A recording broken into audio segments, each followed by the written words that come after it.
Welcome on in, Pokemon Unite trainers. We are so back. Unite Battle Hub October Elite Tour. From all of us here at Unite Battle Hub, we're so excited to be back. It's been quite some time. I am Steel Agent Kyle, and with me tonight, I have the pleasure of casting with two wonderful casters. I'm so excited to cast with both of you, Cop and Mad Magical.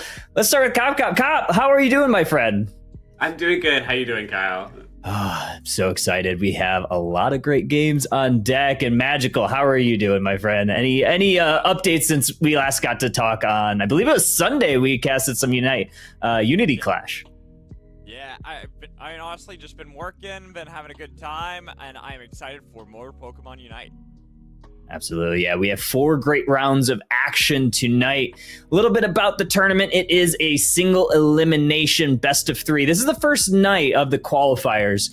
No bans on deck, so the former EX Pokemon, the tags have been removed and they are unleashed. Winner of this tournament will be able to get to qualify for the main event, which will be at the end of this month. And let's take a look what we got in October. So today, the 15th of October, this is qualifier number 1. EU qualifier is going to be later on this week. Same time, same place. Well, maybe not same exact time because EU's a little bit later. NA qualifier number 2 is going to be next week, October 22nd. And then a week after, the first EU qualifier going to be the second one. And then last chance qualifier right before the main event. The main event, $500 prize pool. So you're going to want to qualify. You're going to want to get the money. So really excited to be bringing this finally back. It's been a couple of months. Cop, let's talk about some of these teams. We have 22 teams tonight, maybe 23. I think we have maybe one last second submission. Any teams that you're excited for? Any teams to look out for? You know what? I am super excited. It's been so long since we have been able to watch some Pokemon Unite and be able to play. I've been playing Unite in the downtime, and there's been so many changes that have happened in the game since Worlds. We've had a lot of new Pokemon, like you said. EX Pokemon now no longer banned. That's a huge change for the meta that I'm hoping we get to see tonight. Some teams that I'm excited for. I'm super excited for Team YouTube. Flamin' Hot Dodrios was a big team last season. Elo Poppy really carrying that team. They're back tonight. I'm super excited. Real God Squad, Percolator. We got some really solid names here to launch this season off, and I am hyped, Chad. Yeah, I'm hyped too. The Elo Poppy-led Flamin' Hot Dodrios, the Unite Battle Hub favorites, right? They played in almost every tournament, played pretty well. Magical, what team are you kind of looking out for? Which one has your eye right now? Actually, it's kind of funny that you mentioned Flaming Hot Dodrios, because I just saw that team, and I'm like, you know what? I wonder if this will end up being a dark horse of the race, just a team that comes out of nowhere where we're ready for all these bigger names that are especially like Team YouTube, and then all of a sudden Flaming Hot Dodrios are like, we've got the practice, we're ready for this. Everything's not banned now, and we're going to have some crazy shenanigans. That's kind of how honestly, that's kind of how they rose to popularity last year. Like, no one really believed in them, and all of a sudden they're just starting to win tournaments left and right. They're placing high, and yeah, I'm excited to see what they're able to do. It's a little bit of a reloaded, retooled roster, but a lot of the same core, right? We've had a couple of balance patches. I know Copy were just talking about since Worlds. Most recent one, Hyper Voltage Pass. It's been a few weeks now, so the meta is kind of settled, and there's been a lot of tournaments in grassroots areas here and there. Are there any specific Pokemon that you've seen recently, or maybe in your solo queue or ladder experiences, that just seem to be defining the meta right now? I think for me, what is defining the meta is it seems to be a long-range game right now. Like, I think that Pikachu is absolutely amazing as a mage, as also like a CC poke. It's doing so well for the little rat that could, right? We've all cheered for Pikachu as long as we've been, obsessed with Pokemon, but now it is doing so much damage, and it's able to really pinpoint target. That Electro Ball slowing down targets, especially the speedsters, really solid. But I also have a personal vendetta against Arborouge. This Pokemon is a nightmare. I've never expected this Pokemon to come out of... It is literally a football player with that fire spin charging towards the enemy team, and I cannot stop it. Help. I mean, okay, that's Cop, a great you're okay analogy. It very much is like it's tight end going right into the team, trying to engage. Yeah, the fire spin, flame charge build on it is pretty nutty. I got to play it a little bit last night, and it was the first time playing that build. I played armor cannon before because that's a little bit more my play style. But yeah, playing fire spin for the first time, I'm like, this thing is insane. You're like dueling 2 levels under Pokemon and still coming out ahead sometimes. Magical, same question. What Pokemon are you what's maybe your dark horse, a Pokemon that not everybody gets to pick?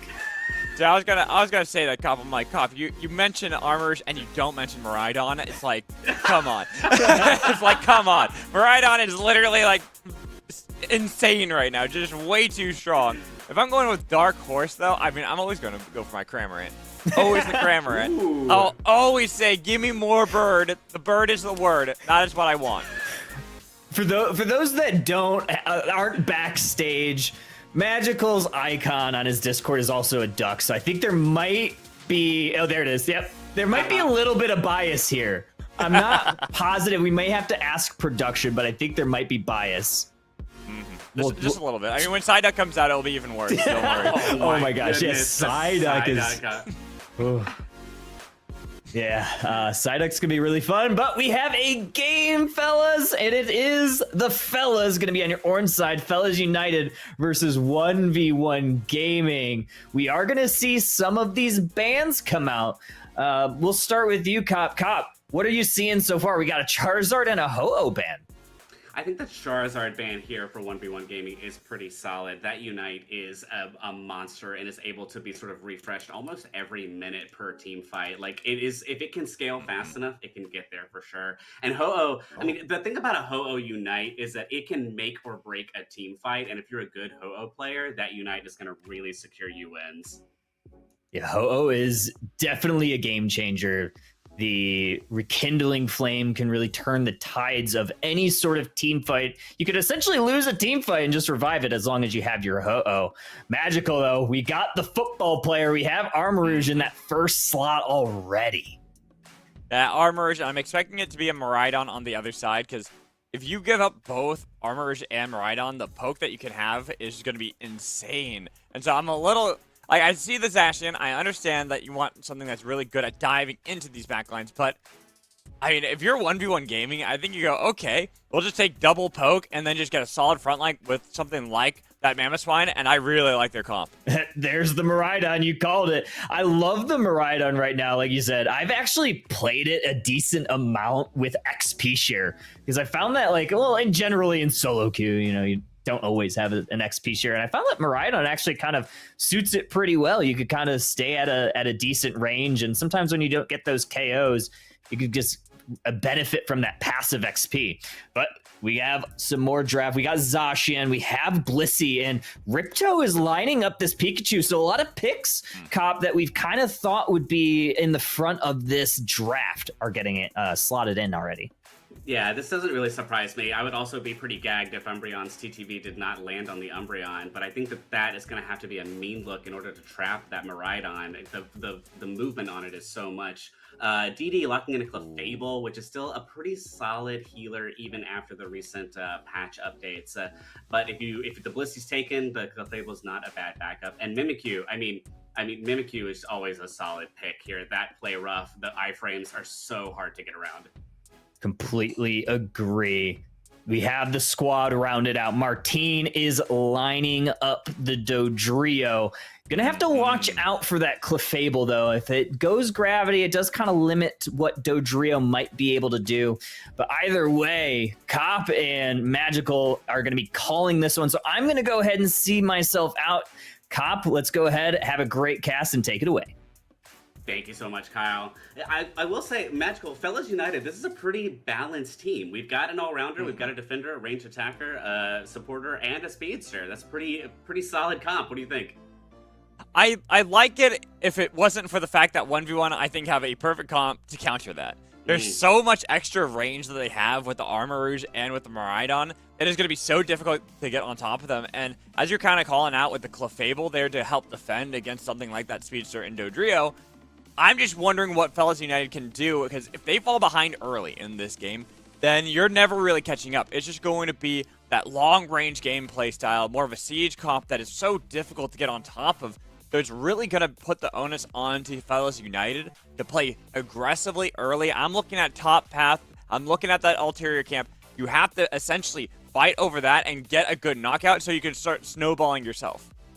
Yeah, absolutely. Looks like we are going into our game one here. 1v1 gaming, your purple team. Fellas United, your orange team. Let's get this game one of the NA qualifier #1 for the season of Unite Battle Hub off to a start.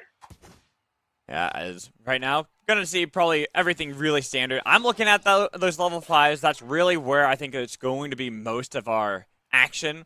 Even here, we're seeing this invade from Swinub, trying to see if they can take away. Oh, no. Yes, they do! Oh, no! That's gonna hurt.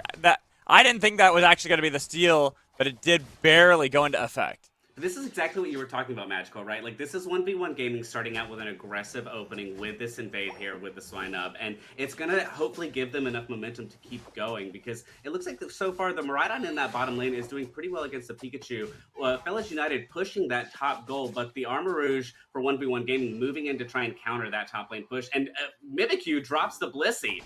Oh, and they're going to actually get a nice knockout as well on Sebastian. So now, this top path, 1v1 gaming, already slowing down what Fellas United can do, looking for another knockout under the pad, so they're going to dunk extra points. With that chance, he's showing up a little too late. This is 1v1 gaming getting a really good lead in the top path, but they trade out their Clefairy for it. Yeah, absolutely. Fellas United coming back in here, try to get the counter push, try to get as many of those Altari and Swablu as they can. 1v1 gaming breaking back in, the Armor Rouge going back into that jungle rotation. We still have a Clefairy here on the top lane here for 1v1 gaming and a Swinub. They need to get those evolutions in sooner than later, or else it's going to be bad news bears. Mimikyu dropping the Chansey again as Asian chases down the Mimikyu. Rebels got to get out there and get some healing. Yeah, we'll be fine. Had that now Clefable to back them up if they need to. And the fact that we did see that Umbreon's just kind of hanging out here. Same with the Dodrio on the other side. They're looking for anybody who might be rotating, and it's going to be the Clefable, the first one they try to answer. Get in the dive. No heal will be enough to save your life. And this is going to be Fellas United getting a lot of points in that top path. That was absolutely so smart from Fellas United, waiting in the grass there, knowing that it is the 8-minute mark, knowing that people will be rotating soon to go into the center. And the Umbreon drops as well for Fellas United. 1v1 gaming making a counter push here, 4 in the top lane as Pikachu dunks in the bottom lane while it can. Is this the comeback for 1v1 gaming? Are they going to be able to push this and close that goal? Yes, they are. I don't even think it's a comeback. I think it's them stamping their lead in this top path that Fellas United, they had maybe that inkling that they could have gotten back, but it's so difficult. We have already the level 9s now for Armor Rouge. That damage just from the armor cannon landing on Pikachu, and this is early into the game, and it's doing half health. Yeah, this is exactly what you were talking about. As long as the Pilot line can stay up front, the Armor Rouge able to get that cannon off and be able to pick things from range. Umbreon trying to get in here, trying to make some momentum with that foul play. Not going to really get... It's going to go down as well to the Miraidon. Here we go. They're 1v1 gaming pushing back now, and everybody taking a rest here before this Reggie Steele spawns in the bottom corner, bottom lane here. And every time it seems like Fellas United have a play that's going to get them back into the game, they get a knockout from a bit of an overstep out of 1v1 gaming, it's thrown right back in their face with these rotations. The Registeel is looking like it's going to be the trade, as Mimikyu is trying to invade this entire time. It's down below 25% health, and it's going to be secured. Dodrio actually stealing that away. Umbreons might have to sacrifice themselves, looking for the Piloswine. They get that, but that charge beam helping up to pick another knockout. 1 for 1, but the big hero in that one, Martine, is stealing away the Registeel. All the while, they're able to get a lot of control in that top path. Absolutely. Solid play from Fellas United, being able to secure that Registeel and the Zacian up top, being able to get that Regieleki to close that top goal. Fellas United hopefully making a little bit of a comeback here, riding this momentum as best as they can. Still pretty even on points, 115 for Fellas United, 111 for 1v1 gaming as we go into the 6-minute mark. Yeah, but Fellas United get caught out in the top path. They are rotating into the central, looking to see if they can invade the jungle and get some points, having a nice knockout onto Clefable. Unfortunately, not having the wish that worked out too well. And now, Fellas United looked like they could possibly get that pop pad. It is very close, but... Oh, yeah, they got it. They got it. They did indeed, and now they're going to take a step back here, get these Swablu. They still have a lot of farm on their side of the map. Zacian trying to farm those Ndidi up in that top lane. 1v1 Gaming also stepping back, going into the jungle, taking what farm they can. Umbreon sneaking in here to this bottom tier 2 gold, trying to get a little score, but can't get it. Decides to wander back out as 4 members of 1v1 move in to defend this bottom tier goal. We're sort of in a pause here. Everybody's taking a breath. We're waiting for the next. We're ready for the next objective to spawn. Umbreon might be caught here, though. Can it get out in time? As backup right there, Pikachu. Blissey starting to show up. And the fact that Mimikyu's still in the top path farming means that 1v1 Gaming don't want to overcommit. Even if they got the Umbreon below 50, would be a little bit too risky. Look at all this damage that's coming out on this Blissey before it can even engage with anything. The Miraidon coming in and the Armorers. There's so much range before Hellish United can even engage them. And now we're seeing that everyone's rotating around. Mimikyu had gotten the knockout onto Dodrio, but there is the Unite move. They can trample their way back into this one. They're trying to go for the engage onto Pikachu. Thunderstorm has been committed. Getting the knockout on Mimikyu. Couldn't get it turned around, but here come the Meteors crashing down, trying to get a little bit of damage while Regirock going to be the trample with the Dodrio on the other side, but they find the knockout on Umbreon, but Dodrio still on top of them. Find these knockouts for Fellas United, and they should be able to secure the Regirock, but these Armorer's damage, that's doing a lot to the Pikachu. Almost could have turned it around. 3 down for 1v1 Gaming. Fellas United taking that bottom Reggie. That is such a good team fight for them. A few Unites used, but they are able to take the win and going to move up to this Regieleki while 1v1 Gaming takes what farm they can inside the jungle. They need to get up a little bit higher level here. Well, we've got level 12s and 10s on 1v1 Gaming and level 12s, 11s, and 10s. Fellas United is actually pretty even except for the points here. 169 Fellas United. We're at the 345. Umbreon trying to get a little bit of a sneak in. Can't do it once again. Has to get out, but that beam is just taking it down as it runs away. Blissey immediately trying to heal it up while it escapes. And we have the Dodrio engaging the Regieleki up top. Here we go. That's the thing. They saw the fact that Miraidon was there. That's one of the pokers gone. They almost got the Regieleki, but they're being cautious. They don't want Martine to get caught out because they need this Dodrio to get into the back line, which means they sacrifice the Regieleki being picked up for 1v1 Gaming. Fellas United have been clawing their way back into this game. Slowly but surely, but they still got to be so cautious, especially against this poke composition that's been drafted by 1v1 that can start setting up around things like Rayquaza, around these choke points. Thankfully, the thing for Fellas is they have that bot pad that allows them to get these shields to try to see if they can turn it around with a Thunderstorm. Doing a lot, even going for the eject button forward, but so much healing. Another Egg Bong throwing out the 2v4. Pikachu still there, eating up some of the fruits, trying to get more damage as that mage, but that point still standing, helping out Fellas, and this could be the rotation around as they had the Dodrio on the path into the bot path, but deciding they're going to give up the play. That Pikachu doing so much work to defend that bottom tier goal there, as well as the Blissey. That Thunderstorm really coming in handy because that was the play that 1v1 Gaming wanted. They needed that Regieleki to push into the tier 2 goal up top to distract Fellas United so they could at least try to close that bottom tier 1 goal before the Rayquaza, which is spawning in 20 seconds. They were not able to do it. And now Fellas United in a decent position. They've got this bottom tier 1 goal that they can go back to in the Rayquaza fight, and they're going after this Reggie steal. Can they get it in time? They only have 7 seconds. They have a lot of damage, though. Should be able to. Let's see if they get it. Yes, barely are they able to get it right before that 2-minute warning. Rayquaza now onto the Sky Ruins. This is a huge win for Fellas United. That Reggie Steel buff is going to be able to really help them with their damage output. 1v1 Gaming already trying to go in and use this charge beam to poke damage onto this Umbreon. Mimikyu trying to find a target up top of that Shadow Sneak. Cannot find it. Zacian moving in up top trying to find the Mimikyu. Can't do it yet. Everybody's sort of just tangling. We got a team fight happening down to the bottom. Dodrio might be caught. Dodrio almost had the flank, was looking for the Armorers, but had to back out of that one. They got to be careful, because this is on a knife's edge for both teams. The lead for Fellas United should force the hand of 1v1, especially because the Dodrio could sneak in some points towards the bot path, looking for the Miraidon. That's the big target. Umbreon's deciding to go for it. The team is there, but his Armorers on the other side. It's like a kaboom, not doing any damage. They get at the shield a little bit from the flame charge, but they're going to get the dash away. All the while, there's the fight still. Miraidon finally finding the snipe they need to. 1-for-1 at the moment. Rayquaza still up, but it's going to be Fellas turning their attention onto it, trying to force the fight the best they can. All the while, 1v1 still looking for a little bit of the poke. They got both of their pokers there so they can get so much damage from both the Armorers in the Miraidon, getting a lot of it, but that is so close on Rayquaza. Knockout onto Blissey. One more little bit of damage. Pikachu securing control of Rayquaza, as it's now Fellas United looking to dunk in these points and secure Game 1 victory.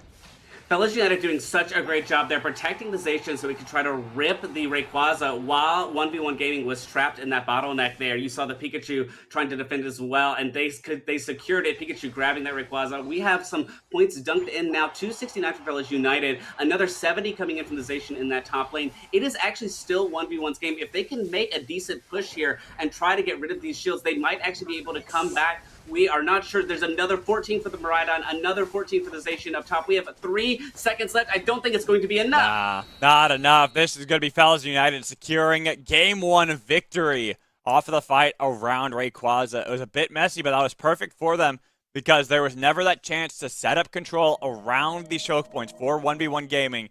And Fellas, they'll take that Game 1.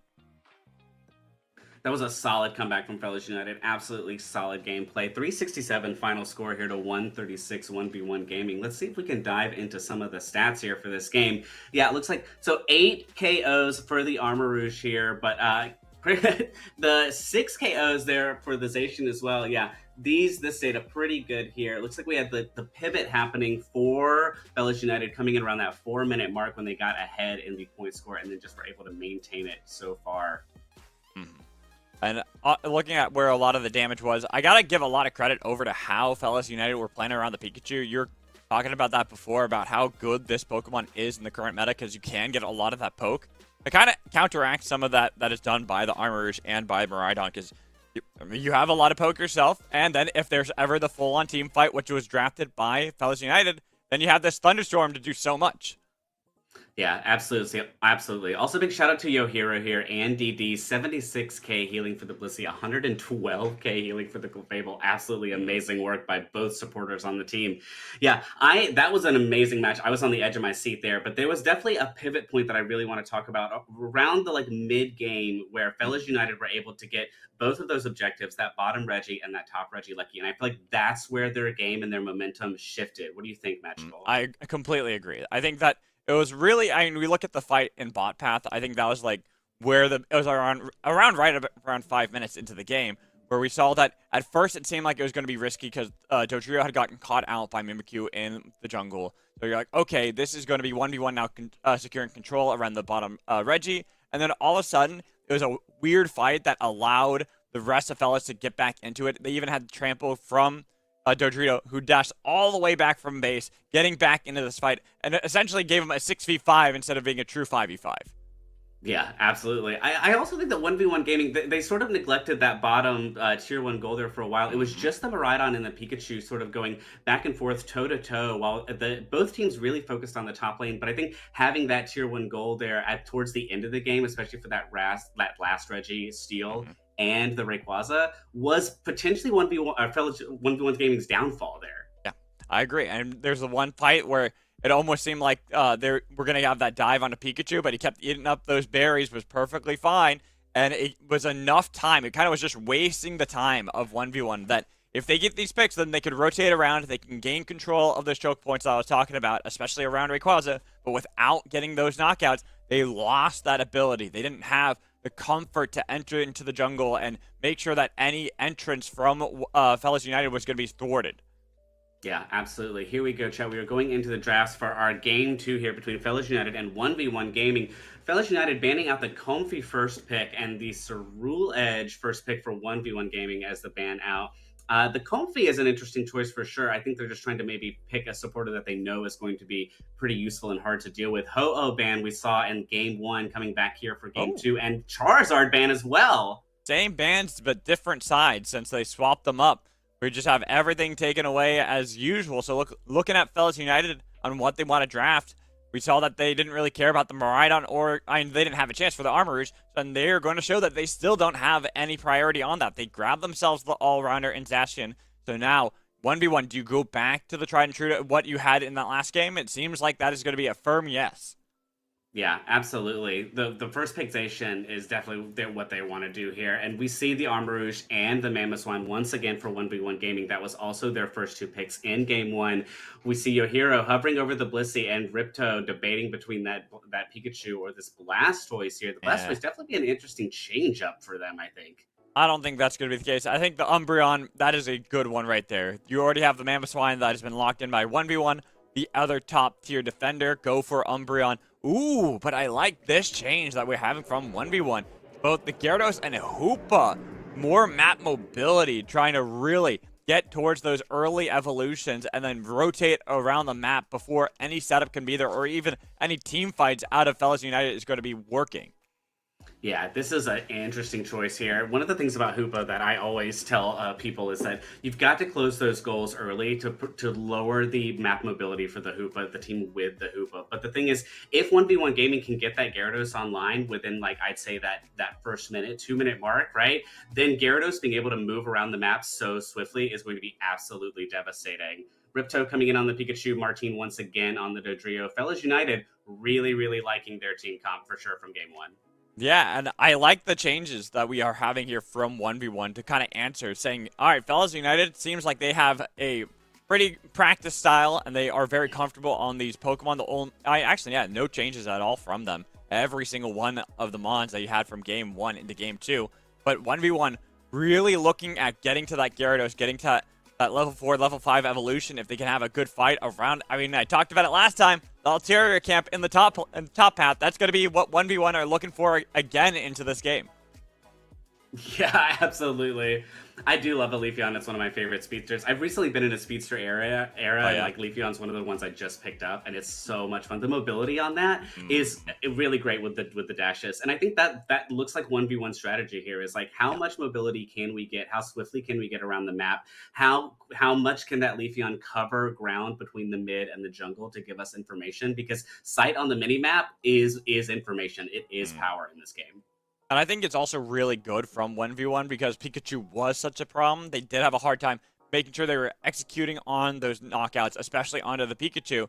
And if the Pikachu's allowed to pretty much get all that free damage from the Thunderstorm during these team fights, that is going to consistently be a problem for 1v1. So they have to do something about it. I think that is why they went for the Speedster adaptation to also then match what Martine is going to attempt to do to Armarouge. Yeah, absolutely. We are going into game 2 here between Fellas United and 1v1 Gaming. Fellas United, your purple team. 1v1 Gaming, your orange team. We have the Swinub doing another invade here against the Dodrio, but Fellas United already onto it. They've got the Eevee there to help defend against this invade. The Swinub going to be able to take that blue buff, though, from the Dodrio. It will likely go down here, not be able to get out, but that is enough of an interruption to really throw Fellas United hopefully off their game as 1v1 Gaming moves that Leafeon into the top lane. Man. Ooh. I think that was all a ploy. Just be like, oh, the poor Swinub's gonna get knocked out. And all the while, 1v1, they're like, all right, Hoopa, go get blue buff. Go get blue buff. Really put the Dodrio behind. So this Doduo, not really too happy. Both the camps, especially those buffs, have now been taken away and will delay that level 5, especially looking towards this Altaria fight that's going to happen. Yeah, this rotation from the Doduo is really, really unfortunate because we still have just the Blissey and the Doduo. Meanwhile, 1v1 Gaming, 4 Mons here as the Swablu and the Altaria spawn. Looks like they're trying to push the Blissey. Not going to be able to do it. Pikachu dropping that Thunderstorm there, but not going to be able to take anything out. Swinub rotating around, people moving into the center here. Meanwhile, Ceruledge and the Eevee in the bottom lane just hanging out, taking what farm they can. We get the Umbreon evolution for Fellas United here, which is going to be super, super useful for them as we're still waiting on an Armarouge. Yeah, it was that last hit that went over towards Fellas United in the bot path. So it did delay the Armarouge, but the Armarouge wasn't really in that much threat. The bigger threat, the fact that we have a chance of getting knocked out by Hoopa and almost another buff stolen away by a Swinub. Yeah, we now have a Gyarados as well in that top lane for 1v1 Gaming. Going to be huge for the momentum. Hoopa trying to drop the portal to save the Swinub. Not going to be able to make it in time. Swinub drops, but Dodrio goes as well as Leafeon goes into the jungle trying to take out this Pikachu and succeeds. 1v1 Gaming is all up in Fellas United's face right now. They're not done either, looking to see if they can clean up more. But Fellas United, it was a really good rotation to make sure that they are going to answer back and say, all right, this invade cannot continue to work. We need to make sure we're getting back on the map. It did give a little bit of alone time for Armarouge to get a nice cap of 30 points to the bot. Yeah, that was really, really unfortunate. All three dropping in the jungle there before that Hoopa portal could make it out. But it looks like we have 4 members of Fellow United moving down into this bottom lane here, while Gyarados, the Piloswine, and the Hoopa pushing that top lane. In the bottom lane here, Hoopa opening the portal, trying to get people down to help against this 3-man push. Umbreon, Dodrio, and the Blissey here for Fellows United. Swablu and Altaria spawning, and they are gone in the blink of an eye. I'm looking at that countdown right now for our Regis to get on the map. A bit of action, and I'm curious. It seems that 1v1 are putting a lot of the onus onto the bot Reggie. Looks like it's going to be a Reggie steal for themselves, and with the fact that fellas are on the back foot, not able to contend against this Leafeon, a little bit worried. They're now trying to see if they could go, but it was a little too late, and now the knockout onto Umbreon is secured by Armor Rouge, almost getting the tag with the CC locked down. But 1v1, they've got the objective. They can rotate around. They can even go to the top path because nothing has been there for fellas. Yep, there's going to be the speedway opened up so they can get into the top path.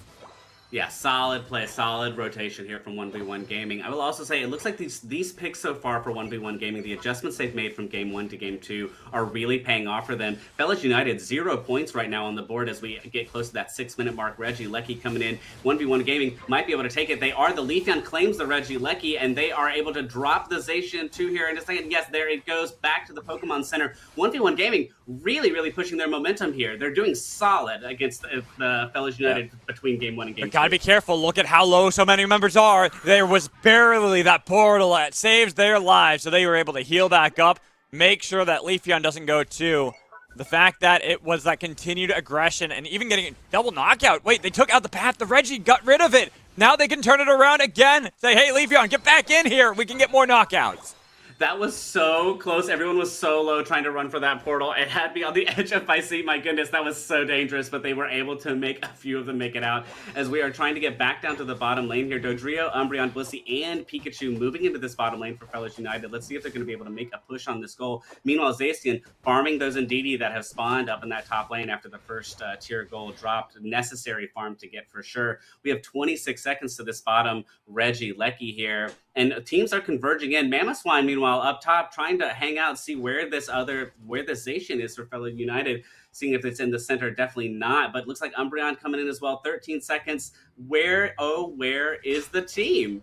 Well, right now it seems that we're getting the rotation from 1v1 Gaming first. Zacian has been spotted on the top pad, looking for the points to get dunked in, which means that Fellas United have to back out, but it might be a little bit too late. They're trying to get to the dive into the back line, but nobody's been locked down. Hyper Potato will save at least a little bit of the Gyarados' life, trying to see who else can get there. Umbreon looking for the steal, but it's secured by Leafeon, which means Umbreon falls to Hoopa.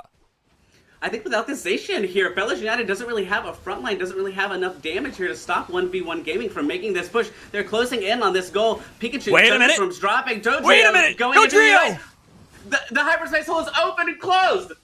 Yeah, and they're still going for it. Oh, but it's going to be the snipe there from Armor Rouge, trying to have Umbreon save this bot pad the best they can. Low health bars there for 1v1, even with the dive away, but it's going to be the damage that's there from Armor Rouge. Pikachu now showing up all that energy in the bot path for both teams to start collecting bounce. Was able to get the knock up onto Pikachu. Should be able to follow it up. That is going to be Hoopa getting the auto attack knockout they need to onto Pikachu. Gyarados diving in and out, trying to take out this Blissey and this Umbreon. Not going to be able to. Hoopa opening up a portal, seeing if Gyarados is going to take it. Not really. Gyarados is going to move into the center lane here. We do have a Reggie Lecky in the top that no one has started to engage yet. So far, 1v1 Gaming, 111 points to 60 points for Fellas United. They are doing solid here as a great pivot from Game 1 to Game 2. Gyarados moving in on this Reggie Lecky while Hoopa and Armor Rouge still trying to defend this bottom goal. Where is Fellas United going to end up? Are they going to push this bottom goal here? While 1v1 Gaming likely going to take this Reggie Lecky, and they do, all for themselves. Yeah, not even attempted for a fight there out of Fellas United. I think they realized that they are at a bit of a deficit, especially when you look at the level 12s that were there. Dodrio now hitting level 12. They need to make sure they're getting the speedsters up, especially if you're getting caught out speedster battle. Yeah, for sure. Umbreon hovering in this jungle here. Zacian is the only one trying to stop the Reggie Lecky down below, but Mamoswine and Gyarados diving in on this bottom goal, going after that Umbreon. Leafeon diving in as well. Umbreon might not be able to make it here as it fights the Gyarados. The points are raining in. 25 from the Mamoswine, 186, 50 from the Leafeon. Yeah, 186 for 1v1 Gaming as they close that Tier 1 goal. Fellas United having lost both Tier 1 goals, and 1v1 Gaming still have theirs up, and this is exactly what I was talking about. The amount of momentum that the Hoopa has has for 1v1 gaming by still having all its goals open is critical. It's huge. Another Reggie secured. I think every single one has been secured by 1v1 Gaming in this one, which means Fellas United are on the back foot as we're getting close to when Rayquaza will spawn, finding themselves behind two with critical level discrepancies. I'm really looking at that Pikachu, who's level 11 and very susceptible, especially when you look at the other attacker on the other side, 1v1 Gaming's Armarouge. Yeah, everybody is waiting very patiently here as we have 6 seconds before the Rayquaza spawns. Umbreon finding its way around, Blissey hiding in the grass as well as Pikachu. Both teams trying to set up. The Armarouge coming in was defending that top tier 1 goal in case it was a back cap, but there was not. And it looks like who is going to make the first move here as both teams sort of tiptoe around each other. Evian, Emerald two-step, not able to get the knockout on the Sword Doggo. In fact, they're the ones that get silenced in that. And we are having the Rayquaza that is up. This could be Fellas United's time to get back. But there are the portals open up, trying to heal back up the best they can. While Dodrio only got a little bit of damage on him. Mamoswine, this has been enough time killed by 1v1 Gaming that they can turn it around, get one knockout. Dodrio barely out of there. No, not at all. Bounce from Gyarados for a double knockout. And they are going right back to Rayquaza. Absolutely. Hoopa opening the rings unbound there as everyone for 1v1 Gaming dives in on this Rayquaza. They are going to rip it as fast as they can, and they do. Armarouge taking the Rayquaza. This is it. This is what they needed here. Going to be able to dunk as many points as they can. Blissey for Fellas United trying to get a little bit of a dunk, and that top tier 1 goal, that 80 points is great. It's a good effort, but it's not going to matter in the long run as Hundo Burgers drop one after another here for 1v1 Gaming. Now these shields just not getting melted in time. This is 1v1 Gaming answering back, saying the last game, there was that bad fight we had around the Registeel in bot path. This time around, they were a lot more controlled. All the fights really seemed like they were theirs to win, having great use of the range from the Armarouge, but also this engage potential from both Leafeon and Gyarados. Have now secured them a massive point lead with 30 seconds remaining on the clock. There are a couple more knockouts there by Fellas United with the dives from 1v1 into the base, but I don't think it's enough time for Fellas United to get back into this one. We are looking at a game 3. We absolutely are. And yeah, there's not enough time for Fellas United to get to the other goals here, even with 3 down and a decently long timers here for both Gyarados, Hoopa, and the Leafeon. A game 3 indeed, and I am super excited to see how Fellas United is going to answer to the pivot here from 1v1 Gaming as we count down to 1, and that is game 2. Yeah, game 2. Both teams making this very close. I mean, it was a close game all the way up until that fight right before and right after Rayquaza had spawned, where it seemed like with Leafeon pick that could have been the end of it. But good thing they have a Gyarados to kind of fall back onto, who was great at engaging with all that damage peppered in by the Armor Cannon Armarouge.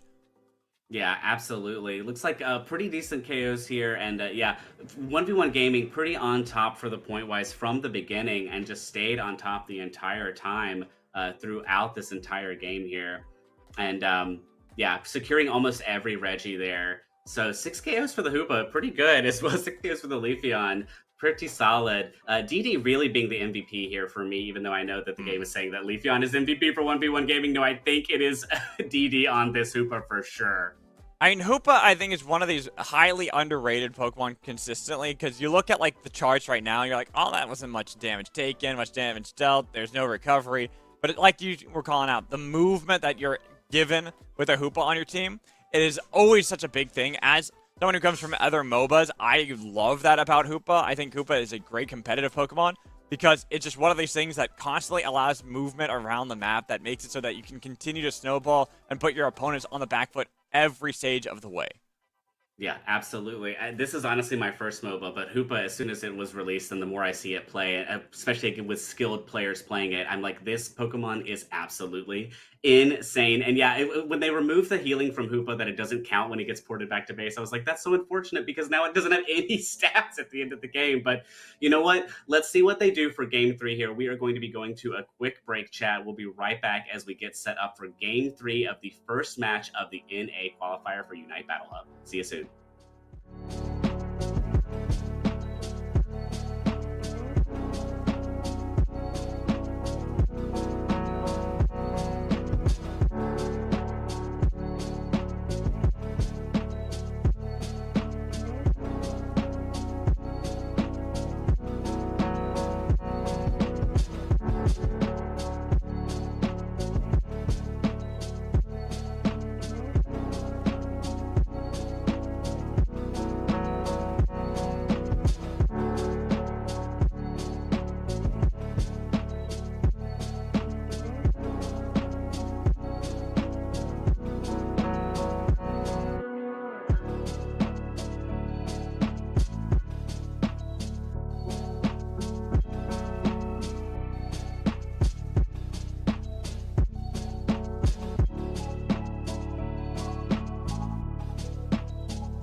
Hello, hello. Welcome back in, everybody, for more Pokemon Unite here at Battle Hub. I'm Magical, joined in by Cop or K-pop. Maybe not K-pop. I had to throw that in there at least once. We were joking about that before the broadcast. But we have already had an awesome best of 3 that we are witnessing right now. It is tied up at 1 apiece with 1v1. Getting right back into that one and looking much cleaner. So now we have to look at Game 3 as, is that going to be the rest of this series? Do 1v1 have that early game down where Fellas United aren't going to be able to bounce back like they did in Game 1? I am not sure. I'm super excited to see what is going to happen here. We've got bans coming in for 1v1 gaming. Cerule Edge also was banned out in a previous game. Fellas United looking at banning that Ho-Oh as well. Nothing I think changed. This is... Yeah, nothing is changing. This might be the thing that we can see consistency. Yeah, Charizard as well. This might be the things we see for this meta potentially moving forward, is that there are consistent Pokemon that cannot be a part of this game. And Comfey. I feel like the Comfey is the only one that I think is more of a targeted ban, because things like Urshifu are still kind of niche that you can draft through yourself with Comfey. Even the Zacian, something that is really good at having something that could just buff it up even more. And that has been the big thing for 1v1 is not for Fellas, is that they were able to get a lot of that Zacian, but this time it has been taken away, which means Fellas have gotten themselves Armarouge and Mamoswine. Yep, Mamoswine and Armarouge are 2 that we have seen many, many times before so far in this game. 1, Rebel's coming in with that Zacian as well. And the Dragapult hover over, I would be very interested in and be able to get into that backline, potentially taking out that Armarouge. It's gotta be Pikachu again, right? Yeah, I know, it's gotta be Pikachu. Yeah, I don't see any change, really. Like, go for the Pikachu, but Crustle is actually going to be the change here. No Umbreon. That's kind of what surprises me there, is having a bit of a change. Pikachu, I thought, would be drafted here. Would go for that double poke that we saw in Game 1. Could see if they... Yohira securing the Umbreon here for likely Umbreon's TTV. Ooh. They might end up doing a switch. Leafeon coming in for Martine. Leafeon proved pretty solid last time. But yeah, this Crustle, I'm very intrigued by. Are they hoping that the walls are going to be able to zone out Fellas United? What's the intention here, do you think? Magical. I think it was with the expectation of maybe a... I think it's the expectation of maybe a Dodrio, something that can help lock things down where you're not able to get as much movement speed. But now I see what really the play is. The Tyranitar, use the terrain to keep them nearby the Tyranitar as he's being a Titan and terror with these fights. But that is a very tanky composition by Fellas United. 3 defenders with Armarouge. They are protecting the president and having their assassin in the Leafeon that is going to do work into this backline. Say, all right, we keep Armarouge alive while Leafeon takes out Pikachu. Absolutely. This definitely reads as a Protect the President build for sure. Slowbro coming in here, which is... I'm very interested in the Slowbro, especially to be able to target down that Pikachu if necessary. A quick KO after that Unite is going to maybe help Fellas United in the long run. But yeah, I can see now why they're banning the Comfey with a pick like the T-Tar or the Zacian. The Comfey on either of those pokes would have been absolutely a disaster. But I'm very interested to see if the Crustle drops the Stealth Rock into that T-Tar Sand Tomb. Could be an absolutely devastating AoE. Yeah. That's what I'm thinking. I'm thinking it's that combo right there that they're trying to work for. But that is also going to be a problem for them when you actually think about it, because I think Slowbro is a great thing to say, oh, there's a Unite Tyranitar Just use slow beam on that. No more of that, please. Thank you. And all the while, Leafeon just kind of going around the whole battlefield, getting on top of Pikachu, taking out the mage from it all, which could be difficult for 1v1 to deal with. They have to make sure they themselves are defending their own president. Whoever leader of the fight wins is going to be which team takes this Game 3 between 1v1 Gaming and Fellas United. Absolutely. We are going into our Game 3 1v1 Gaming, your purple team. Fellas United, your orange team, as we've got the Blissey in the jungle there helping out for 1v1 Gaming. Swinub, once again, making this counter jungle that we've seen every single game from Fellas United. The Crustle already catching it and moving in, trying to stop it in time while it's going to try and take this blue buff. There are 3 people here for 1v1 Gaming trying to stop this Swinub, and goes down and not successful. T-Tar able to claim the blue buff. Yeah, not the steal that we were hoping for there. Everyone's looking at, is it going to be a third time's a charm there for the Swinub to steal away another buff? But that time around, not as successful. I think the most successful thing is the fact that it did require so many to make sure the Swinub invade didn't become successful, that it gave enough time for the setup from Fellas United with Martine on Leafeon around the Altaria camp, so that way 1v1 Gaming, especially with the Pupitar stage, are not really looking for the full fight. Yeah, absolutely. And this is one of the hardest parts of the T-Tar evolution is the Pupitar stage, because it still doesn't have the best damage output. It's still kind of squishy, and it's going to take a little bit of time to get it to its final evolution. But looks like Slowbro coming in here with the Scald, which I think is a solid choice against not only the T-Tar, but the Zacian as well, and the Crustle. Those are all heavy physical damage Pokemon. Scald going to be able to do a lot of work here. Yeah, but big thing is that we did see that there was another knockout on a Swinub in the bot path, and with 1v1 actually getting, I think, more of the experience from the Altaria camp in that top path, it is going to be 1v1 with these slight edges, but they got to make sure that they are still playing around getting the Pupitar to Tyranitar, because at this point, you're still, which is funny, when you're winning out on some of this experience game and you're winning out on some of these rotations, you're still on the back foot until you have that evolution. Absolutely, yeah. And Fellas United still waiting to get this Umbreon here and still trying to get even a Piloswine out of the evolution. There it is for once the Piloswine coming in after the Swablu and the Altaria and the center get claimed. 3 Pokemon for Fellas United moving up to that top goal, while the Armarouche successfully still defending this bottom tier 1 goal here, able to stop and make sure that no points have been scored yet, but Crustle and Blissey and Pikachu moving in that Armor Cannon, trying to stop what it can, not going to be able to do it, and we've got points coming in for 1v1 Gaming, 49-79 right now. Now, I was looking at that Rock Tomb right there, almost being enough where they could have turned it on to Armarouge, but they decide not to go for that, go for the points instead, get themselves a little bit more back on the map, especially with the Reggies about to spawn. Both teams trying to wrestle the control of the bot path away from the other, but slight edge over to Fellas at the moment. Yeah, I would agree for sure. As we still have the Pupitar at level 8, it's so close to getting to that T-Tar there as it continues to farm the jungle for 1v1 Gaming, trying to get to the T-Tar before this Reggie, but it might not get here in time as Fellas United already moving in on the Regirock, trying to burn it down before the Crustle can get in here. The Piloswine Ice Fanging, slowing it down. Mean Look Umbreon this time around to stop it, and it gets trapped and drops to Fellas United. Back to the Pokemon Center with you. And looking to see if they can get more of these dives, but look at the Sword Dog on the other side. Emerald Two-Step was eject button away, so they didn't get the knockout. Leafeon getting a lot with the Razor Leaf on to Zacian, but no actual knockouts. It's going to be a Volt Tackle in, looking for the knockout and the Piloswine, but the Piloswine dragged back in, and this is the T-Tar's terror in the bot path. The Dunks looking there, but they're getting a lot of poke from Armors, but not enough to stop the point from falling.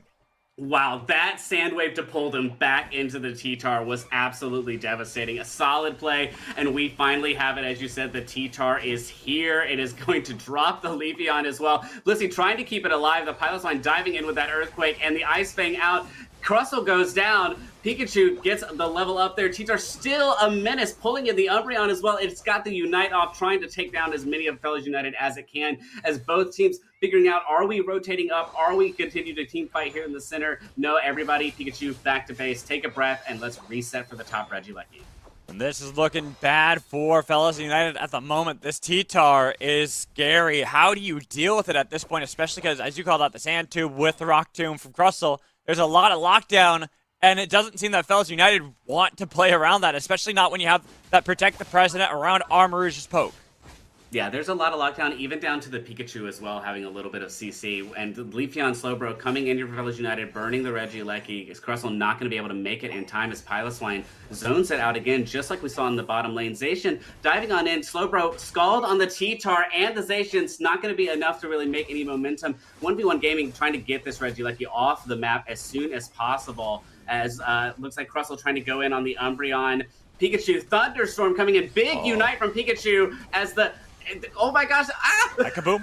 That kaboom goes out, that getting goes a out. lot. And this could turn it around. Look at how low everyone is. Crussel's gone, and nearly the Pikachu too to chase down. There's Leafeon getting the heal from Wish, and it's a wish granted for Fellas United as they turn around the fight. Almost seemed like it was going to be their doom.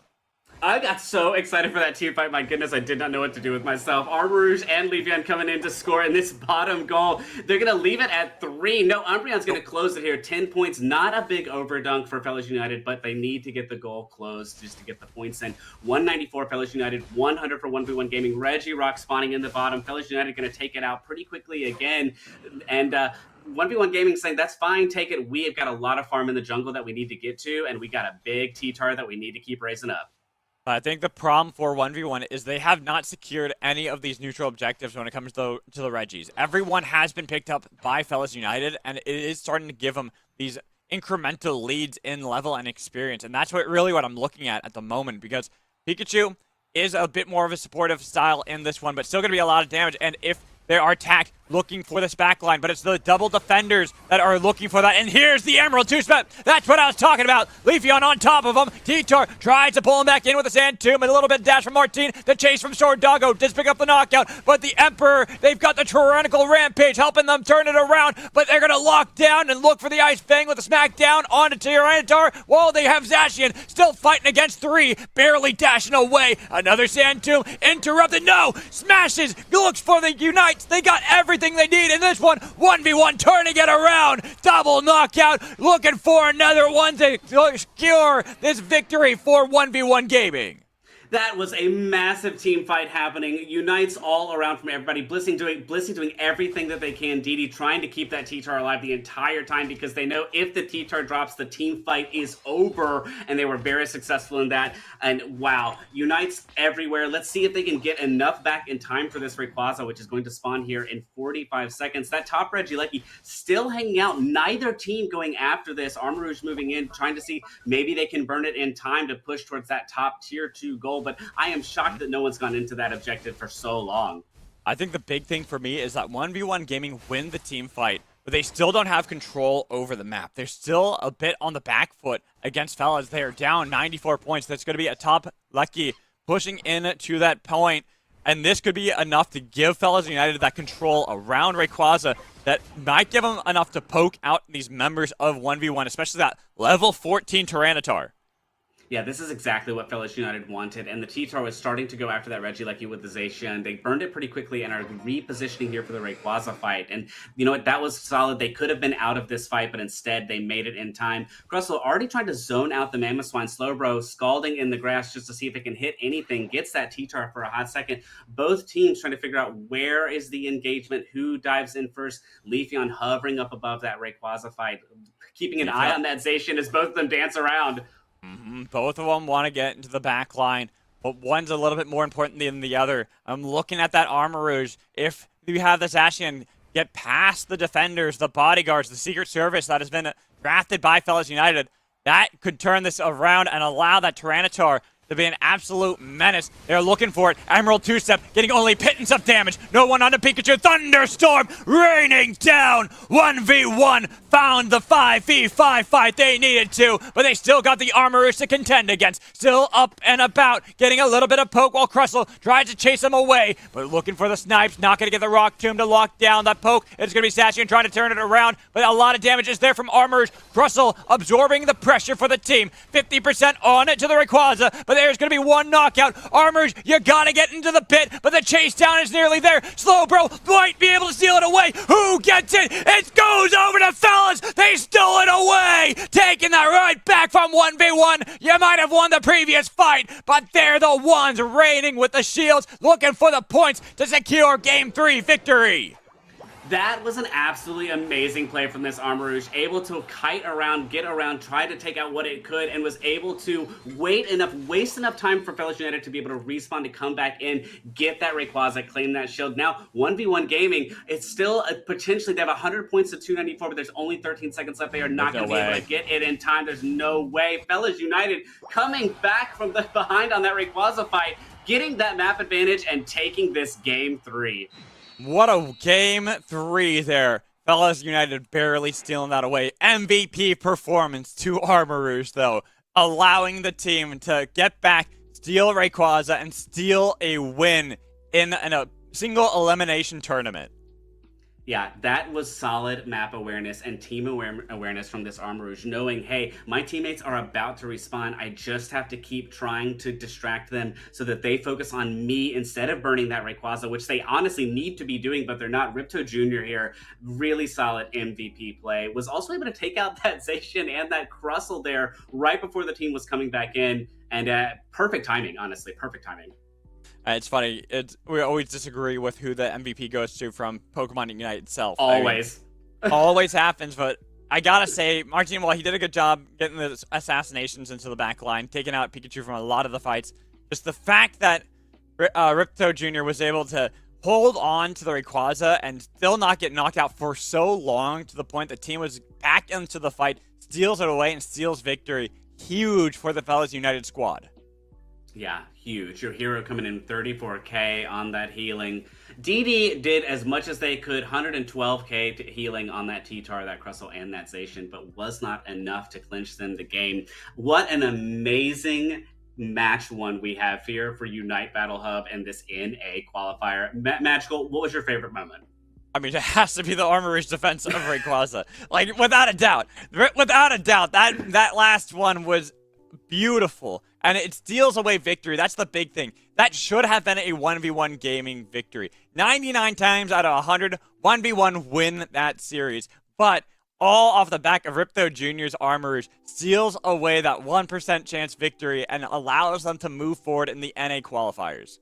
Yeah, absolutely. Congratulations, Ripto Jr. and Fellas United, for moving forward. And I completely agree. Should have been a 1v1 gaming. Unfortunately, wasn't today, wasn't tonight, but hopefully it will be for them in the future in a different tournament. But that was an amazing, amazing match 1. I'm super excited to see what we have coming up next.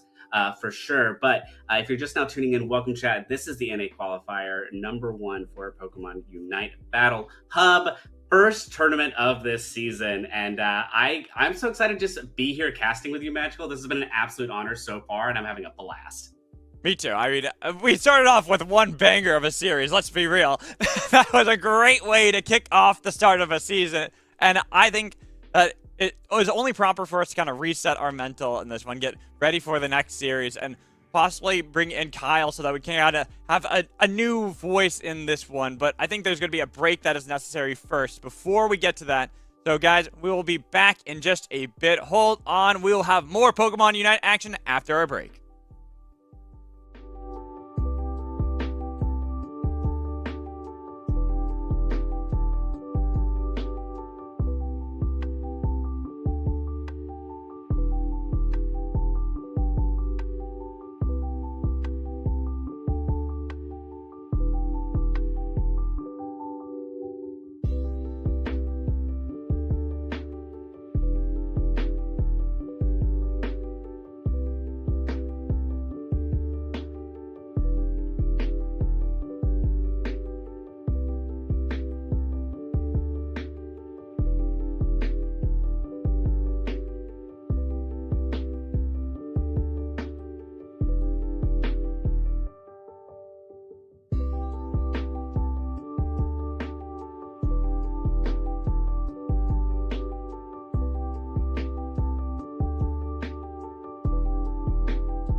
Welcome back, chat, to the Unite Battle Hub Elite Tour North American Qualifier #1. I hope you had a wonderful break. I hope you were able to get a snack, get a beverage, use the bathroom, send that email you've been putting off, take the trash out, whatever you needed to do at the time. I'm Cop. I am here in the booth with both of my co-casters, Magical and Steel Agent Kyle. Gentlemen, how are you doing? How was your break? Oh, my break was great. Had a long one. That last set that y'all had, insane. Big shout outs to fellas. That was the comeback of all. Ripto did an amazing job zoning, and then Martine with the amazing steal. I just shout out to all my fellas. Yeah, absolutely. Such a solid game from fellas for sure. Kyle, you were observing there from the back end. What was your favorite moment from those games so far? I mean, it had to have been. Ripto's play at the end. It has to be. Hail Mary, like just running around the Rayquaza pit, hoping to get a KO. They ended up KOing the Crustal and then stalling enough time for Martine to come through. The T-Tar pick, it surprised me how well it worked, but in the end, it didn't matter. Yeah, I completely agree, Magical. Let's go into the T-Tar pick here because it seemed to have a great mid-game right there where we're able to dive in and take out a few pokes, but it wasn't able to carry to the end. What do you think about that?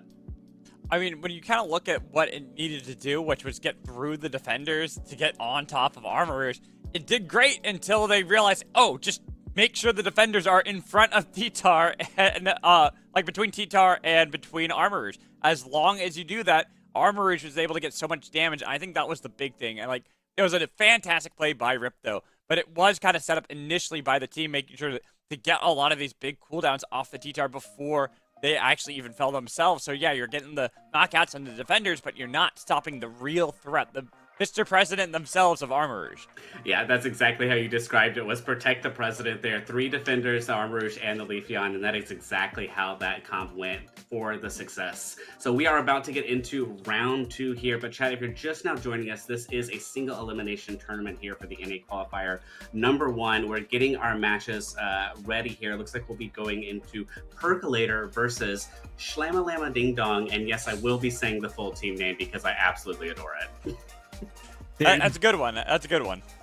There's no way. We were talking about this when Bacon so lovingly told us we were going to be casting this one. I said, there's no way that I'm going to get this full name out half of the time. It's gonna come out 10 different ways through this next match. Slam-a-lama ding dong. That's the first time, might be the only time I say it properly. I feel like teams are picking names just to test us and see what they can get away with us saying on stream. And so Shlamalama Ding Dong, congratulations. Notice that we have shortened it to Shlama in the bottom right corner there. But I don't know. I think it's hilarious. I think that's purely more for a graphical sense why it's not all there, because I don't think it would fit. Yeah, the text would be so small, chat, you would barely be able to read it. So yeah, single elimination, chat. We will have more of the Elite Tour coming up through all of October here. We have a few dates that are coming up soon for other tournaments. Here we go. We're going to bring them up. Yes, we have the EU #1 qualifier on the 17th, NA #2 qualifier on the 22nd, EU2 on the 24th, and then the last chance qualifier on the 26th, and that main event on the 27th. So throughout the entire latter half of the month of October, we will be bringing you Elite Battle Tour tournaments all through this month. And I am super excited to finally be back for Pokemon Unite. We've been on a break for a while since Worlds, and here we are. So getting ready for this game too here, Percolator and Shlamalama Ding Dong. Now, Percolator is Daftboy Muck's new team. Steel Agent Kyle, what are we expecting out of this? What do we hope for? Daftboy Muck always brings the fire. Yeah, Muck has been flexing in a couple of different roles over the last few teams, so it'll be interesting to see which role he settles in with Percolator. paired up with, I believe, I saw Beats by Byron on that team.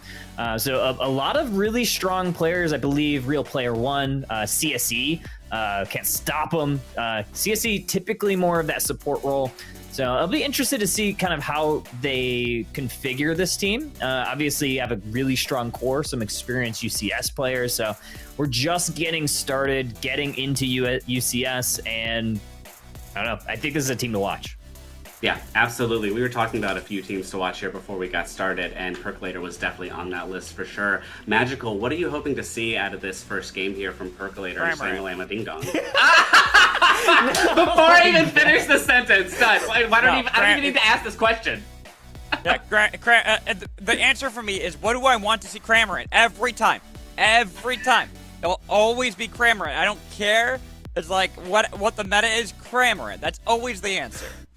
That's like me with Greedent. You can't see it, but yeah, I have a Greedent pillow because I was such a Greedent boy when he first dropped. So whenever people ask me that, and what do I want to see out of these tournaments, I'm like, somebody bring Greedent, please. That's not Gatlu, please.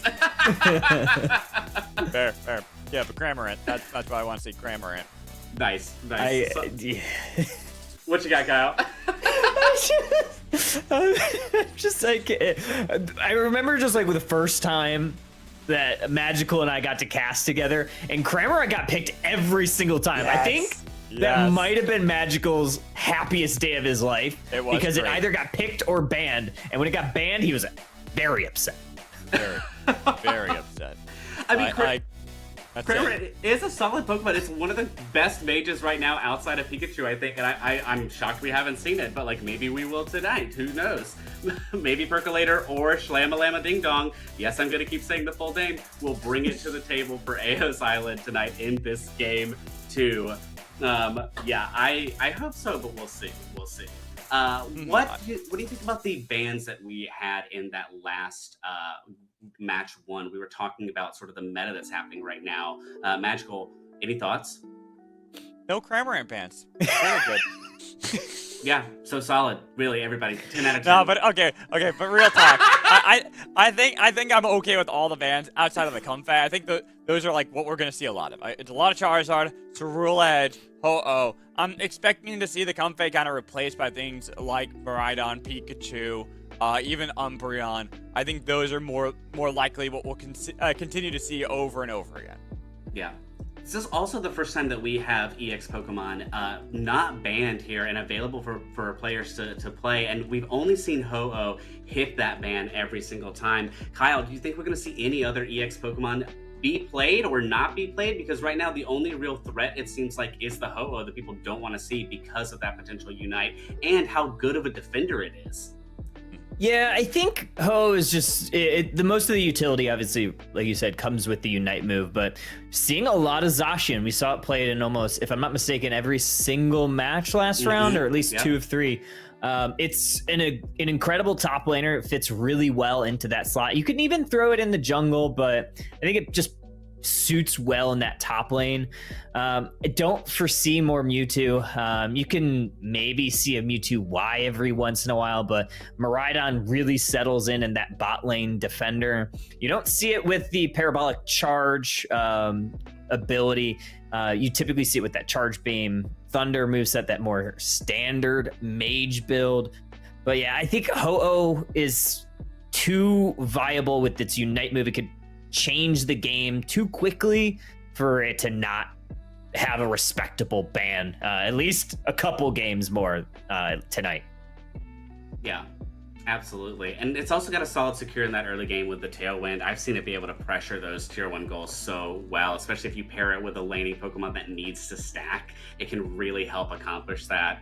Yeah, I don't foresee us seeing a Mewtwo. Unfortunately, Mewtwo falling off the map here. It's just it's not a good Pokemon to farm with. It's such a single target that it's really, really struggles. I have a friend in my Discord who loves Mewtwo, and he's like, I just can't play it. I literally just can't play it right now, unfortunately. I mean, I wouldn't be surprised if we saw like a very niche pick of like a Mewtwo X, but more that it's like the off build where you go more for being a defender. You're a pseudo defender with that style, more of a front line. Like that's what we've seen kind of come up every now and then, but it's very, very unlikely. Yeah, absolutely. So we're going to go into draft chat and let's see what both of these teams are bringing to the table. Shlamlin and Ding Dong and Percolator coming on in. Looks like MQL going to open up with that potential Leafeon ban, which is a solid speedster right now. Has seen a lot of attention. No, we're going to move into potentially, maybe, I don't know. Is it? It is. It is the Ho-Oh ban. Oh, very strong. We talked about it before that Unite move is really a game changer. It could really turn the tide of a Ray fight or a big Reggie objective, but another thing that a lot of these teams hate to go against is that Cerul-Edge. It's so strong, especially once it has access to Revenant Rend, and obviously things like the Phantom Force has a lot of iframes where it can dodge a lot of the opponent's moves. Yeah, the defense drop on that Cerul-Edge is so strong. It's so good. We got the Charizard ban potentially. Magical, what do we think about this? The that's expected, but the Mimikyu band's the one that more has my eyes, and this is what I'm gonna say it again. Cramorant! Cramorant! Oh no! I see a Mimikyu band, I'm like, Cramorant. That is immediately what I think. Come on, Slamma Ding Dong. You already have a great name. No, go backwards, rewind the tape. No, we are going to land on that Armarouge, which is always, it's been a solid pick for the past few games here in Game 1. Can't stop him looking at this potential Umbreon. That boy Muck hovering over this Pikachu potentially. Yeah, both are locked in. Yeah, Pikachu, a very strong Pokemon. The recent buffs that it received in that hyper voltage patch. The Unite move can target multiple people now. Previously, it was only able to target one with that Thunderstorm. Now it has ability to attack two. And then obviously the ability with the Volt Tackle giving it additional move speed. Ooh. It's really catapulted Pikachu into viability in the competitive scene. And just like we talked about, Cop, that Zacian likely going in the top lane. Can we talk about this Gengar pick from Black? Because I'm super excited. This is a Pokemon we do not see very often in Pokemon Unite at a level of this, at a high level of competition like this. And it is a very specific and strong, unique Pokemon if they're able to play it. Also, look at this potion on this Gengar. What is happening? I don't know if that's going to be the full build just yet. We'll see. But talk about the ultimate snowball speedster right here for Slamma Ding Dong. And getting on top of Pikachu, just be like, the target has been set. Say, Pikachu, we are going to exterminate you from every fight. Nothing else matters. You are the only one. Yeah, absolutely. Shlammo and Ding Dong locking in the Hoopa and the Slowbro as well. Now, Beats by Brian on this Blaziken and Real Player One locking in this Comfey. Blaziken Comfey, an amazing duo. The sustainability is so hard to deal with, especially if you do not have an anti-heal. Looks like Arg's packing that Cursed Incense right now. And Meowscarada, y'all. What's up? Meowscarada being picked as that final lock-in for Percolator. I like the idea of utilizing double team here. If you can bait the Gengar into burning its cooldowns onto one of the clones, that could really spell some problems for Azmat on that Gengar. Yeah, I'm just looking at that Meowscarada, though, as like... this is much more comfort, because Leafeon is still open, right? Even, like, look at other speedsters that we kind of have. If you look back towards Worlds, Aura is something that we could still have played, but they are opting for like more of these comfort things in Gengar and Meowscarada. All right, we are going to go to our 2-cam here. Magical and Kyle's going to be commentating this match. Take it away, y'all. I like what you're saying, Magical. I completely agree. I think Leafeon probably a better option for your speedster. There's still another thing to be said about maybe going a little bit more bulky, right? Obviously a Gengar. And also, I'm kind of curious about this Comfey pick. I think Blissey would have gone really well here and even could have gone something a little bit more off meta, considering there's the Gengar. You could have gone that Safeguard to kind of cleanse the, either the Sludge Bomb from Gengar or even that Dream Eater combo. To me, it's like I'm looking at that. I'm not too worried about the Comfey pick. I do agree. I think Blissey or even an Eldegoss might have been a little bit better for the whole team. But I think they are trying to build up around the Blaziken in the late game. There is a lot of scaling that is needed, especially for that Gengar to get later into the game. That is why I think Percolator are saying, hey, we just go for our own late game and we'll be that much more bulky and still do a ton of damage with great secure onto things like the Regis and Rayquaza. Umbreon taking this bottom. Great secure there by Muck on the Pikachu. Going to try to continually A-press, put a little bit of pressure on Schlammalama Ding Dong. They're just going to have to peel back and get some of their safe farm. As right now, just kind of a trade back and forth. Both sides just trying to exert a little bit of control over the other. Sadly for this poor Torchic, it is difficult against a Sword Doggo and against Hoopa. Trying to put a little bit of pressure back on some of the Bumblebees. That's why they've even called up a gank. They're trying to get the knockouts, but it's going to be eject buttons away for Schlammalama Ding Dong. A nice little play there by Hoopa, able to utilize the Magician, grabbing and stealing a berry from Percolator. Muck's going to go ahead and clear out the rest of this, but I'm looking at this Meowscarada right now, Florigato, heading down to the bottom lane, so it's going to be a little bit of an on-man rush here. 4 people up top for Schlamma. Yeah, it should be the call from Percolator. Get back, get on top. But, oh, the lockdown onto Comfey still was able to get back towards Torchic. A lot of points dunked in by Schlammalama Ding Dong, all the while Percolator in that bot path, putting the pressure back onto Slowpoke, looking for their own points that they can dunk in, but it's only 3 in the bot, as opposed to that 4-man gank top. You have to get value where you can get it. And when you have that odd man advantage in the bot lane, you gotta put some pressure on the goal. They're able to get a couple points in, but probably not the KOs that they wanted. But however, they have prevented this Slowpoke from evolving, at least for the time being. And right now, Muck is at level 6, so you really like to see that out of your Pikachu.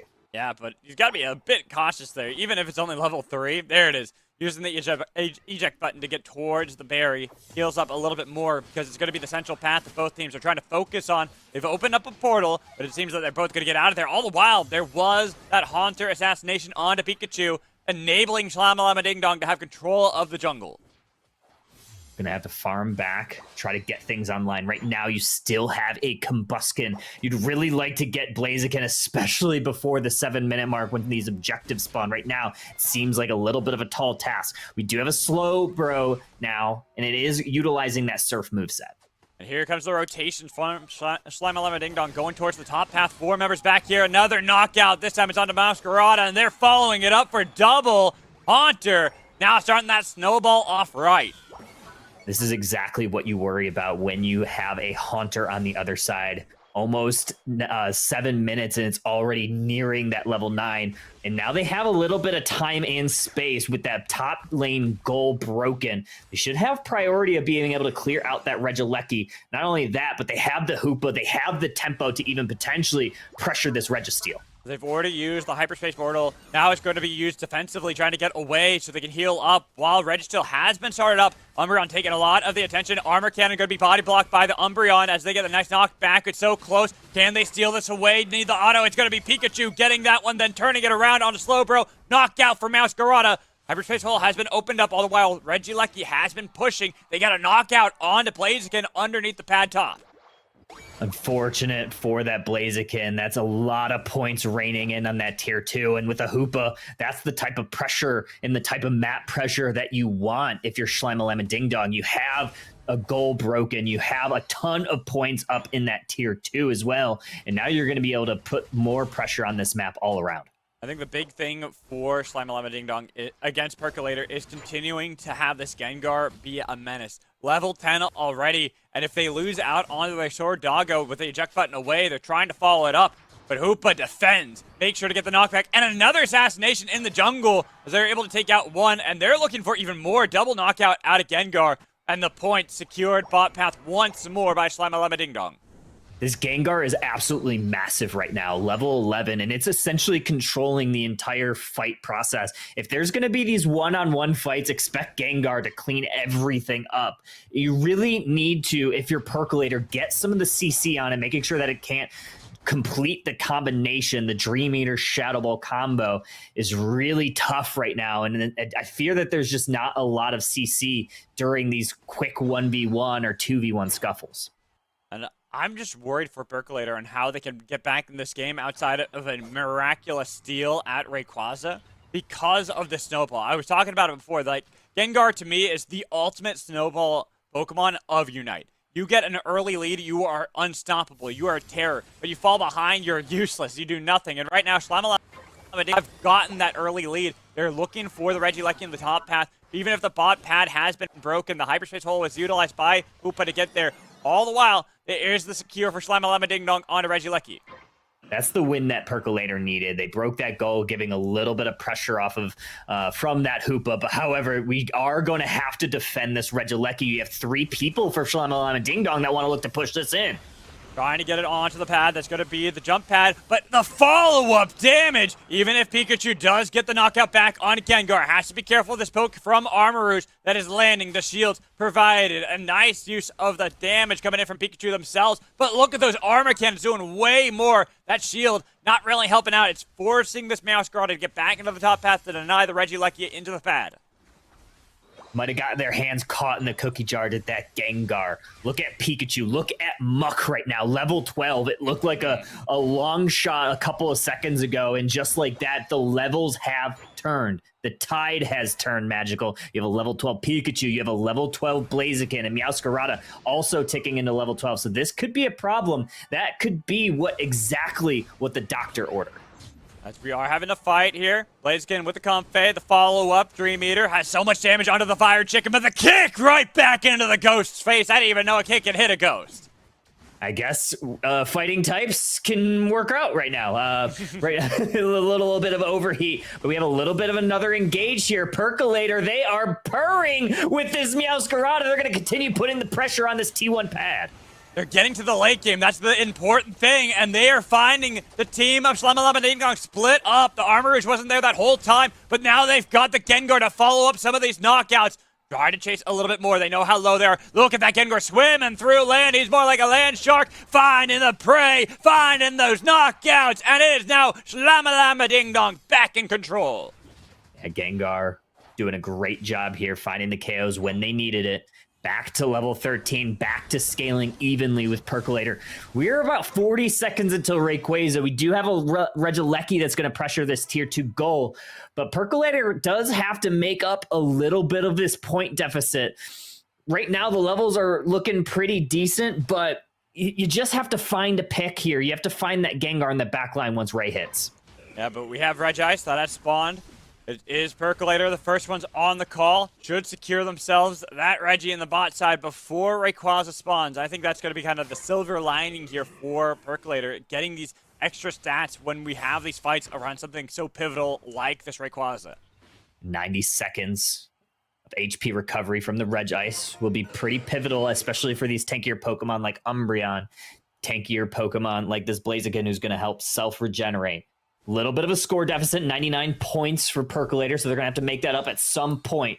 All these Pokemon, beware of Pokemon in the tall grass. It is dangerous out there. All it takes is one cap from 50, though, and that is going to be Percolator taking a lead. And looking at the Meowscarada, that they could try to see if they can set it into one of these pads and steal that away, steal the lead away from Slime Ding Dong. But Gengar is on the other side. Rayquaza being threatened, looking for the push back with Surf Dragon in one, but it's only Meowscarada as Pikachu even leading the charge. Now spotted out by the Gengar, assassinated yet again. The Fire Kick does nothing in this fight. There's a lot of damage on the Meowscarada. They got to go for the point or something right now, because Slime Ding Dong still have that 99-point lead. There is the fight attempted. Here's the Gengar into the back line, gets rooted up for a short amount of time, tries to get the shield from Umbreon. The kick back, though, that overheat almost was able to turn the tides of the fight, but the ring's unbound, finding knockouts. The Sword Doggo has taken control. Gengar, you won out the early game, but now it's my time to shine. We gotta be careful. Meowscarada does turn it around, gets the knockout of the Zacian, and now with the Pikachu Thunderstorm, helps turn it around. This could be Percolator. They've got to put something into this one. They got to get anything back onto the map to take that lead. Muck's going to need a couple more points here, Magical. It's not going to be enough, but great read by Hoopa, sending himself up to the top lane. I think he read what the Pikachu was going to do. Now it's just this Rayquaza. It's just a 100-point push that needs to go in. Are we going to have Rayquaza go down? That's going to be the question right now. There's another Armarouge, and we've seen the Armarouge defense in the past. That is Hoopa trying to take out the Pikachu with the armor cannon, finding the snipe on a Pikachu. There's not enough time, I think, to be able to get the Rayquaza and the points. It is going to be Slime Ding Dong taking game one. Even if Rayquaza goes over to Percolator, it is going to be to the wire. No, Umbreon could not get to the pad in time. heartbreaking. If this game is 10 seconds longer, Percolator probably going to take the win. But unfortunately for them, they find themselves in a 1-0 hole going into game number 2. 263-164 is your final here in game 1. And oh, what a read by that Hoopa falling to that tier 2 pad just so they could TP up to that top and prevent Pikachu from scoring and putting them ever so close.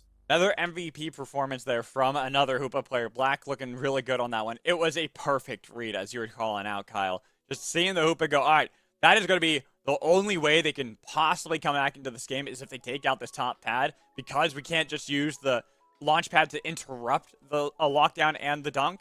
So have that where it's all that time killed. And you talk about the 5 minutes, the 5 seconds or 10 seconds that if the game was longer, Percolator could have won. Well, imagine if the Pikachu had been hitting the Rayquaza that whole time instead. That could have been enough time for them to win. Completely agree. Yeah, it's one of those you got to zig or zag, and unfortunately he zigged when he should have zagged. Not enough time on the clock for them, but they're going to have to go back to the drawing board. One of the things that I saw there, Magical, especially in those late game fights, when they could get the CC, when they could hinder Gengar from utilizing their combos, they really took that fight. So I really wonder if they would have built a little bit more bulky, they might have been able to survive that early game and maybe gotten it to, you know, a little bit of a better state towards the end. But it sounds like we are just getting word from production. We're going to have to throw this to a really quick break. So don't go anywhere, folks. We will be right back.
Welcome back, Pokemon Unite trainers. We are back.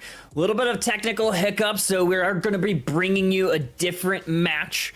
Real God Squad versus Looking for Trolls. And I am super excited to call this game because there are some absolute demons that we're looking at right now. Magical, talk to us about these two teams. Anything that you're really excited to see? Kramer. No, not again! You can't just keep asking me, what am I excited for? What am I looking for? I'm always looking for Kramer. Like, that's just it's a given. But I always gotta say it still because no team's listening to me. Play it, please. It looked like Shlammalama Ding Dong was going to pick Cramorant, but I wonder if they heard you and they were just teasing you. They're probably like, I think so. You know, stop trying to make Cramorant happen. It's not gonna happen. It's not this summer when it was running rampant in the Thea Sky Runes. It's a different meta. I still think it's good though. It's still good. Just ban Pikachu and just go Cramorant. Easy. Done.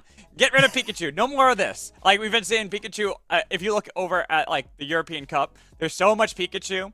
There's so... there we go. Boom. Real God Squad. You know what to do. You know exactly what to do. Make Magical happy. Instead, Pure is going to grab the pilot or the Mamoswine and make Zoinks happy because of the prediction that he had during Worlds. Looking for Trolls, though, they're going to be looking for their next two picks. Potentially this Umbreon, potentially this Absol. Nah, Charizard. Definitely Charizard. The Absol is just a bait as well. This is a very solid start for Looking for Trolls. Charizard's been left open. Grab that. Umbreon. In fact, even looking at the bans, Blaziken and Ceruledge by Looking for Trolls, Pikachu and Hoopa by Real God Squad leaves a lot of really strong picks such as Ho-Oh up and available. We've been seeing that has been a big thing. I'm surprised we haven't been seeing more of the Miraidon just with how that has worked for many teams and metas when it comes to poke in an early game. But Real God Squad say that they really want that Comfey and even a Sylveon pretty early into the match. Sylveon's very safe, right? There's a number of ways that you can do it. Right now, Sobi is trying to figure out which moveset that they're aiming up for. So we'll see how they end up lining it up. But Looking for Trolls, any sus, a very strong player, and him on the Zacian is very scary. A lot of the grassroots tournaments that I've seen him play in, a lot of teams target ban that Zacian. I'm scared to see if it's gonna be unleashed here. Ooh, a Tsarina and Buzzwole combo though for Real God Squad. Looking for that Buzzwole to really take control of the top path, especially against Zacian. Real God Squad, a very interesting composition they've drafted for themselves in this one.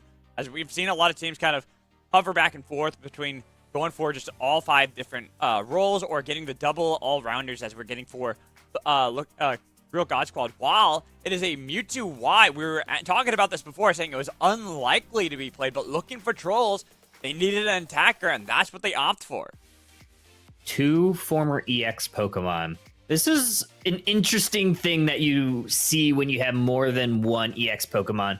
You really need to be mindful of not getting off. I mean, you need to be mindful of being in a score deficit all the time, but you especially need to be mindful of your point and your Eos energy usage, especially if you need to make up some points near the end of the game or after Rayquaza, because the way that those 2 Pokemon interact with Eos energy, Mewtwo will utilize it when it Mega Evolves, and Zacian utilize it to charge up their abilities. So if you find yourself in a situation where you already utilize your Eos energy not for scoring, and you need to make up some points, you're going to be on the wrong side of that with those 2 former EXs. And that's why I'm kind of looking at how, I mean, I keep saying it, but I feel like that has become the meta, is how do these early fights work out?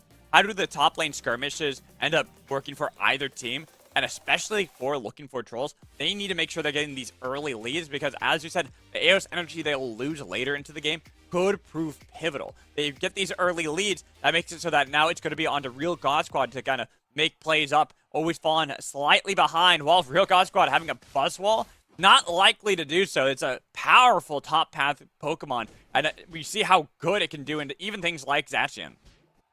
Very good in the early game, tends to fall off a little bit late game, so they're going to try to get as much of an early lead as possible. Zacian Eldegoss, though, very strong top lane, a lot of A-plus pressure from that Eldegoss, but you already see this Buzzwole looking to punch through this dog, and it's going to have to force it back to the doghouse, back to the center base, where it's going to try to grab some shields. The Buzzwole has the eject button away, got a little bit too greedy on the play to try to steal some of these bumblebees away. So that means that they are the ones now at a slight deficit and have to actually go back, try and contend over another one while Ballot Path seems like Bats is doing a pretty good job of utilizing some of this range that they're going to have against the double EVs now, getting that Sylveon to level up, so it will be a little bit more difficult. Look at the Hollowware Sobi is sporting. The new orange tier Hollowware, looking good with all those updated move abilities, and you're going to see her play very aggressive. It's one of her mains, so really look for her to be frontlining these team fights. I'm looking at how this top path skirmish is going to work out, as that is going to be the miss there, and it's going to be the swing with the sword to pick up the KO. Sarina, the next royalty to fall. Double knockouts for Zacian. Make that a triple as Comfey, nowhere to go, but back to the base. Comfey does get a KO onto the Charmeleon, which is pretty big, but here comes Sobi. Looking to stop the bleeding, stop the scores from going in. Might be a little bit too late for that, so a little bit of a late rotation for that bot lane, and now you have a Mewtwo Y that's getting a lot of value alone in this bot path. And they're starting to get some points, but here comes a rotation back by Real God Squad. Having Sylveon and Sarina looking for the plays, but unfortunately not able to get towards Mewtwo. Just scaring them away off of the point for now. Mewtwo is going to try to combat that. We do have 8-minute birds up in the central area. Real God Squad looking to take those down, but we now have a Charizard on the map. But Sarina is looking to stomp on away and looking to get those KOs. Indeed, Eldegoss going to be forced back to the jungle.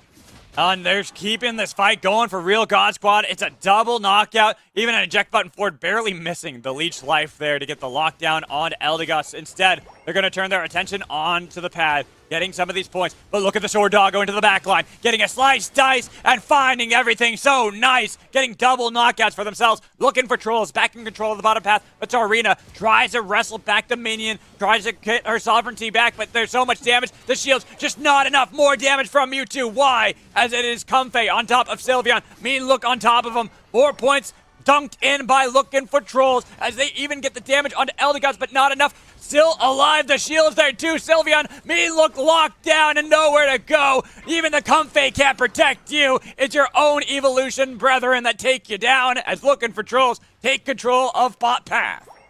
Piro's going to have to try to defend this as best as he can. Going to Ice Fang the Umbreon, but meanwhile, it's not looking so good for Real God Squad. They have lost both sets of objectives, as looking for trolls puts that Regirock into their handbag. They're going to be looking for more, but Sarina finds the Umbreon. Getting at least something back, because they lost out on both Regis. Real God Squad still struggling at the moment. Buzzwole drafted to be able to beat the Zacian in lane, but 3 levels below, there's no chance for the Buzzwole to really be that useful outside of maybe getting a pick into the back line. That's why we're not really seeing the play. It's going to be more Real God Squad looking for control of the central path, but they're taking so much damage. Sarina knocked out by Mewtwo Y, and everyone else too to boot. They've got the lockdown, the slows onto Sylveon, and they are getting everything, looking for controls, complete domination of the map. Absolutely domination, right? I mean, this is what we talked about. What we were worried about in the pregame was not getting off to a score lead and being down points, not being able to get your Eos energy up. But when you have a huge lead like this, you're not super worried about it right now. Zacian, though, going to have to heal back, but they might get caught out a little bit here by this Buzzwole and the Sylveon, and they do. Unfortunate for them, though, Real God Squad might have just gotten a win that they needed. Especially because that was a Unite move just used by Eldegoss trying to survive. It's the slam back. Charizard too late. It's going to be the Seismic Slam trying to get the Buzzwole, but they eat a berry too, getting these points, but the pad's still there, allowing the rest of looking for trolls to rotate up, find a knockout onto Sylveon, as it is going to be the Mammoth mashing his way back towards base. Little bit of a scuffle up there. Some Unite economy has been used prior to these objectives, so look for some Unite moves. You do have Sarina, and they're going to try to push that advantage that they do have, considering they do have the Unite move. Nice little grass knot there to keep Mewtwo in place, and that's going to get the confirmation. Huge plays by Sarina.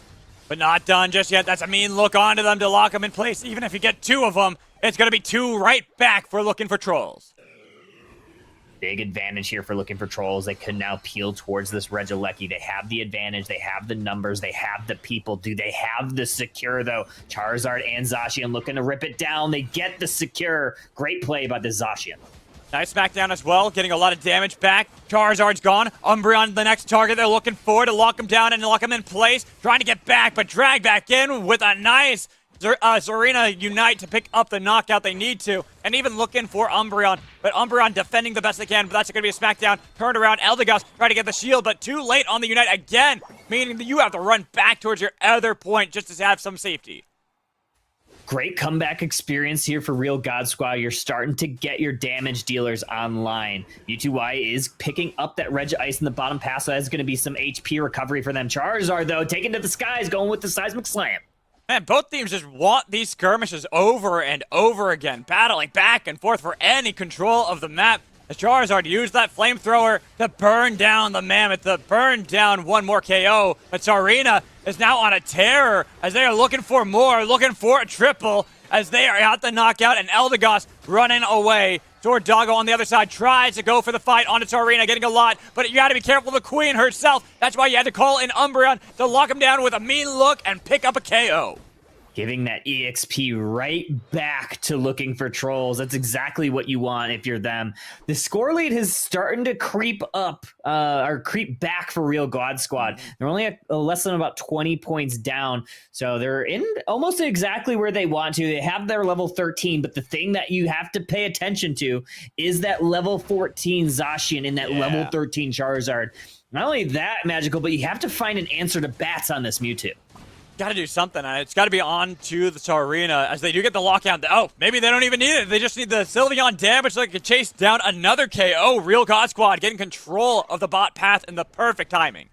Perfect play there by Pure on the Mamoswine to kind of come in from the flank angle and pull them in with that Ice Fang. Excellently done by an A+ defender. And the fight continues from Real God Squad, getting another smackdown on to Eldegoss, trying to get the shield, almost using the Bell Toy to pick up the knockout there, while Mewtwo's been getting a lot of damage. Have to be careful, though, because Zacian was onto the back line. That's a huge sword there. It almost takes out these knockouts, but with the lockdown, and now to the skies they go for Charizard. It's taking a long time, but Zarina, the first to fall, right before Rayquaza will spawn. Looking for trolls are now looking for victory in Game 1. Yeah, this might be the Ray fight, right? There goes the Infinite Cyber from Mewtwo to make sure they grab the vision on the Buzzwole. That's going to enable them to start going in. Buzzwole's going to get locked down by that mean look, and that's a clean wipe. Looking for trolls, getting the Rayquaza. It's Eldegoss to finish it off. This is the game for looking for trolls. They got this top pad that they can easily dunk in and overdunk for. They're even going to make sure that they have extra points from that one. They've taken a commanding lead, and Real God Squad, you might have a minute and a half left on the timer, but you need a miracle if you want to get back in. It's not over until it's over. They do need to maybe take out this Eldegoss or somebody else to start the momentum back in their order. Serena is asking everybody, gather here, troops, we're going in, and we're going to have a little bit of skirmish here in the central area. That's a big one. Finding Mewtwo separated from the team. That's a lot of damage. Eject button away. Trying to get towards the Sylveon. But you gotta be careful because there's the Sword Doggo and there's the Charizard too. Getting way more damage. And the last hope for Real God Squad has been silenced. They are getting knocked out, locked down, and taken back to the base to heal up in the Pokemon Center. Might take a while, but that's all that's needed for Looking Trolls. It's time because they are the ones in the point lead. Any sus on this Zacian, really the big game changer. I like the play call there from Looking for Trolls right before Rayquaza essentially said, hey, the Real God Squad might be a little bit too far forward. Let's go in. Let's make this the Ray fight. And that's exactly what they did. All the Unite moves getting expended, and Eddiesus charging up that Sovereign Sword and dishing massive amounts of damage, kind of closed that out. And pretty much from there, great idea from Mewtwo to make sure to grab the vision, and Looking for Trolls, almost a perfect Ray fight. Yeah, and getting that Ray fight right, pretty much right before Rayquaza had spawned too. And then as you talked about the Infinite Cyburn to make sure they could spot out where Buzzwole was, so there was no Miracle Steal like we had already seen earlier today. Looking for Trolls, they get Game 1, and they do it in a great way. I like how the team comp ended up working for themselves because it kind of went with what we were talking about before, Kyle. It had the early game that put a lot of pressure on the real God Squad so that they didn't really have to worry about when they start using a lot of that Eos energy later. Yeah, 572, 184. No real concerns about the scores. They got plenty of them. There were some moments in there where this was a very pendulum swinging type of game. You thought that Serena was able to kind of get some things in their favor, but it seemed like more times than not, they ended up just getting caught out, and there's always great follow-up from looking for trolls. Right when Serena would get 1 or 2, sometimes 3 KOs, you'd have those damage dealers just come right back to life, stun Serena right in her tracks, and when you have a Comfey attached to you at the hip, I mean, that's essentially 2 KOs right back. So very unfortunate. Looking at the damage, 111k from Charizard, 101k from Anysus. And now you're starting to see why people are banning that Zacian away from Anysus. I mean, with that performance, yeah, you got to make sure you're taking that away because Real God Squad, you called it out. The Serena had moments. It looked like there was going to be some plays. It was great on getting into the back line, but then you had to deal with another all-rounder that you couldn't beat before they beat you with the sword. The sword doggo just looking so good for looking for trolls. Completely. And the surprising thing, right? We talked about it in the pregame, is that Mewtwo Y. We talked about there's not a ton of EX Pokemon or not a ton of Mewtwo playing competitive. We saw it work out to perfection. Didn't seem like Real God Squad had an answer to the Mewtwo. Mewtwo, I mean, you saw the damage outputs, but the damage input, the damage taken, Mewtwo wasn't taken. There wasn't a lot of damage taken. It was pretty much protected. It was a great front line from them. Getting word from production. We are going to go to another quick little break, guys. Apologies. Stay tuned while we get another match set up. So don't go anywhere, folks. We'll be right back.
you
Hello, hello. Welcome back into Unite Battle Hub.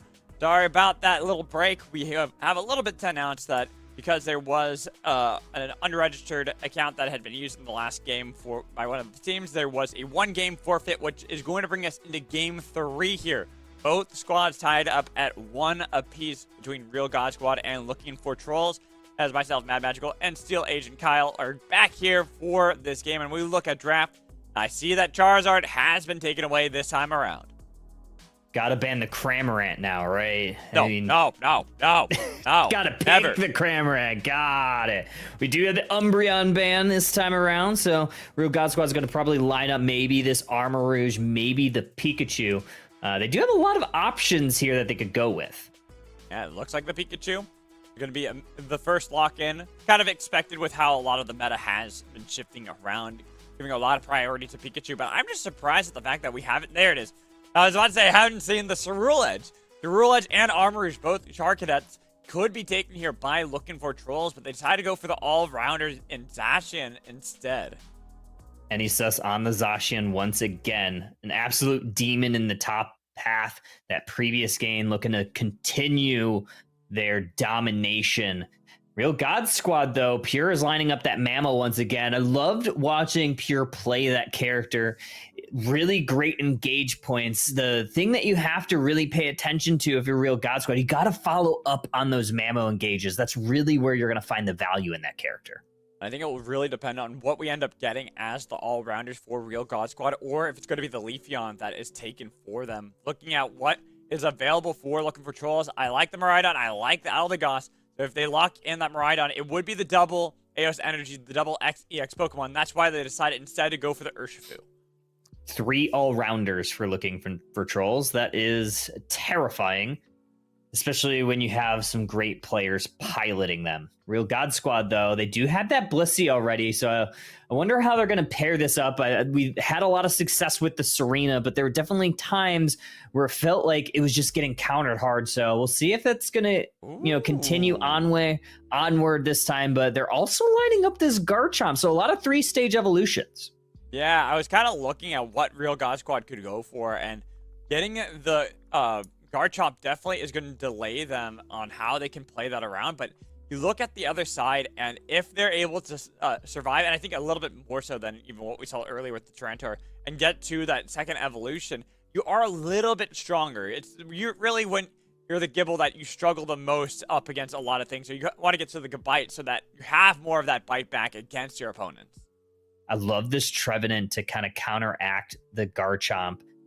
One thing that Garchomp tends to struggle with is a lot of crowd control. So the hindrance abilities from this Trevenant, I imagine we're going to see that more traditional defender build, with the Wood Hammer, with the Horn Leech. And if they're able to push that Garchomp around, especially once they get those basic attack stats going, it's going to be a hard time for that Garchomp to do the damage that they're looking for. True, but I kind of look at why you get the Garchomp, and you get it because of the 3 all-rounders that have been drafted by Looking for Trolls. You get it because you know they're going to be fighting into you, and it makes your life a little bit easier than having to chase down some of the targets you normally want, which also kind of enables you to be that pseudo-tank where you can heal up and get a lot of damage at the same time, and enable your Pikachu as that mage to stay away from the fight and get a lot of free damage off. I love it. I really do like Garchomp. I think it can work, and especially if they're able to get some crucial scoops with that dragon combination on those all-rounders in those engages, I think it could work really well. So we'll see how that pairs along with that Blissey and that bot path. Yeah, I'm looking at how it's going to impact at least the mid game, especially because we're talking so much about Real God Squad, but Looking for Trolls, that there are no tier 2 evolutions, tier 3 evolutions, sorry. It's all tier 2, which means that they can get to level 4, level 5, and feel a lot stronger in a lot of these fights, and have a lot more they can do earlier, especially looking at that Kubfu. Kubfu, one of the notoriously bad laning phase Pokemon, once they get level 5, very strong. Phantom, though, stealing away some of the farm, getting a lot of points in. They got a nice little 7-point stack there early on. I'm going to see if they're going to be able to take that away, but no. Nice play from Real God Squad, able to steal that away. Got a little bit dicey there for a second as the Phantom, and now we have the rotations here. making it a little bit more difficult for Looking for God Squad to play around when you kind of would expect them to be not stronger, but on a better footing. But now you're getting these level 2 evolutions earlier for Real God Squad, which is allowing them to play aggressively. But they got to be careful because Cerulege, that's why they even looked for the drag back in, but they weren't able to tag that. Instead, it's going to be them falling, trading almost 1-for-1. Phantom is still there. There it is. The dive back in. Does turn it around, but now puts you in a bad spot. Forced to heal up. They do get it. Real God Squad even get the Gabite back to safety. When you first don't succeed, dust yourself off and try again. That Gabite did and got a couple KOs that they were looking for. Those HP bars are just kind of hanging out at 1 HP, but great play there. And that's exactly what the value that you're looking for. Really turning the tides, really controlling the tempo. But you now have an Urshifu. Yeah, that is going to be the big thing that you have to deal with. And you have to deal with the fact that the Zacian in the top path is winning against Pikachu and Swinub. Still only on the Swinub base, not even at the Piloswine, when you have a little bit more you can do. Finally getting there, but you're still kind of in the trenches of top path that are probably going to be the struggles that Real God Squad have to overcome soon. Phantom Force from the Cerulege, mostly to get out. Pikachu's going to try to eject for it, but not able to get it. But here comes Serena, looking to stomp on away. Another great time. Phantom Force going to get the Cerulege to safety. Magical. Goodbye. I'm still looking at that one. It was a trade of 1-for-1, and now with Trevenant behind them, this could be a full fight. Piloswine's a little bit too low. They see that the Trevenant's there. They go for the dive onto Cerulege, trying to lock him down before the Phantom Force can come out. And it's going to be the slice back, the bitter blade, the bitter end of the top path for Real God Squad. Double KO with the eject buttons away. Even a Dragon Rush trying to heal up and get back into the battle, but they're locked in for so long. It enables the triple KO for Bats. That bitter blade sure is looking sweet for Looking for Trolls. A triple KO to boot. Now they have control of this top path. Eldegoss going to try to get some scores in, but meanwhile, we have a little bit of an invade going on from this Cerulege. This Regieleki getting mighty low, though. Okay, but I was thinking maybe there was going to be the heroic steal from the heroic egg, but not going to be the case. Instead, Regieleki going to start crashing down some damage towards the top path, trying to be escorted back by Looking for Trolls, as they're even starting a little bit of a fight onto the point. Looking at the Gabite as they got the knockout already onto Piloswine. Follow it back up, make sure that it's only Pikachu that they can chase down. That burst of damage bursting apart the top lane.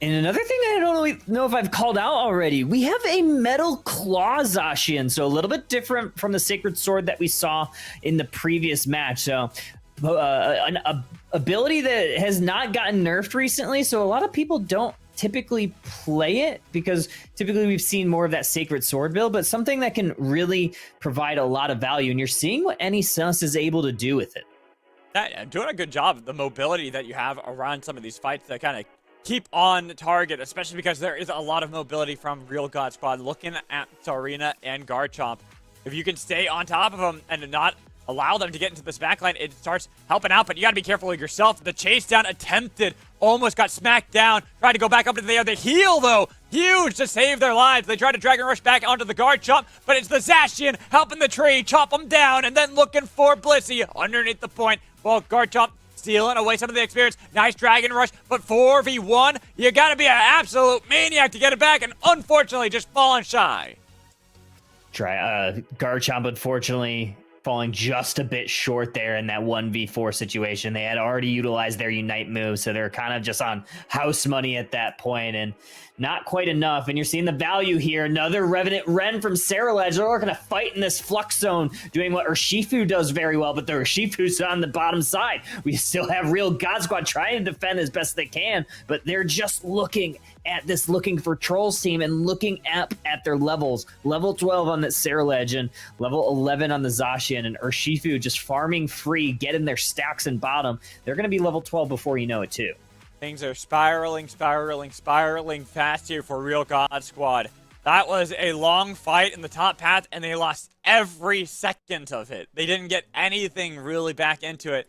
So now they are grasping at straws, hoping that they can get this Regirock in the bot path, but the rotations are there for Looking for Trolls. A little bit of a push here. We do have Trevenant trying to just 1v3 them on their pad. Urshifu lining up a nice wicked blow. Misses the mark a little bit wide. Pikachu taking out the Trevenant. This might be the KO that Real God Squad needs to maybe start the fight and turn the tables.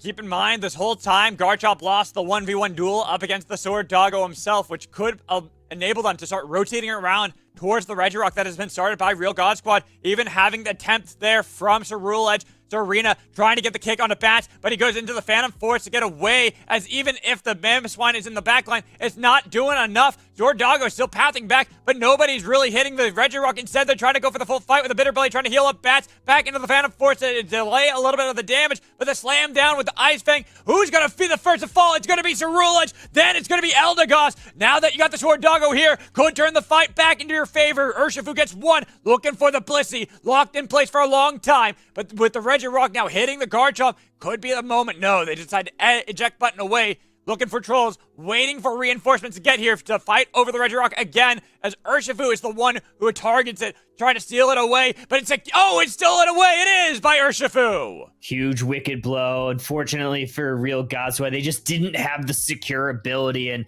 wicked blow, one of the best tools in the game for exactly that, though. Zacian maybe getting caught out of position there. Great play by Pure with the Ice Fang to put them into danger. That's what you need. You need picks like that, and you got to keep going afterwards. So they get that knockout onto Eldegoss. Trevenant, Hornleech to delay the bot path from being taken. A lot of big points that could be spent there, but now that Ceruledge is here and diving onto Pikachu, get him to eject button away, they have to make sure they're defending the mage, and they do just that to take out Ceruledge, and even getting the dashes back from both the Urshifu and the Trevenant. Now that Eldegoss is back and Zacian could get into the bot path too, we're seeing another extended fight that's happening. This time it's the bot path, and this time it's Real God Squad becoming the gods of the lane. Real God Squad is getting so much value from Pure on this Mamoswine. There's so many times during these big team fights, he's waiting out the Ice Fang, waiting out the Unstoppables, and picking up, looking for trolls, putting them into danger or putting them away from the team. We're going to see a little bit of a rip here. Real God Squad's going right for Rayquaza. They're trying it. They're going for it, but Ceruledge is on the other side. Zacian is nearby, too. Both teams now dancing around the objective. The Revenant Render was attempted. Does get into the back line, but Pikachu is able to get away. The Hornleech doesn't do enough onto the Mamoswine, and the whole time Pikachu's getting chased down by Ceruledge. Popping the Thunderstorm too late, and it's another bitter end for Pikachu with the Wood Hammer locking down Serena, enabling them to get the eject buttons away, trying to hop, skip, and jump away. But that means Garchomp's been left alone against 4 minutes, looking for trolls, looking for series victory, not just the game. Huge play from looking for trolls. Like you said, a little bit too little, too late on that Thunderstorm. Really want to probably pop that a little bit earlier in that 1v1 versus Ceruledge, but that's why Ceruledge is so tough to deal with. The iframes, the invincibility, going into the underworld with that Phantom Force is really takes away the viability of that Pikachu Unite. This one's not over yet, though. There's still a minute left. There's still a little bit of a fight to be had, but Real God Squad has a mountain to climb.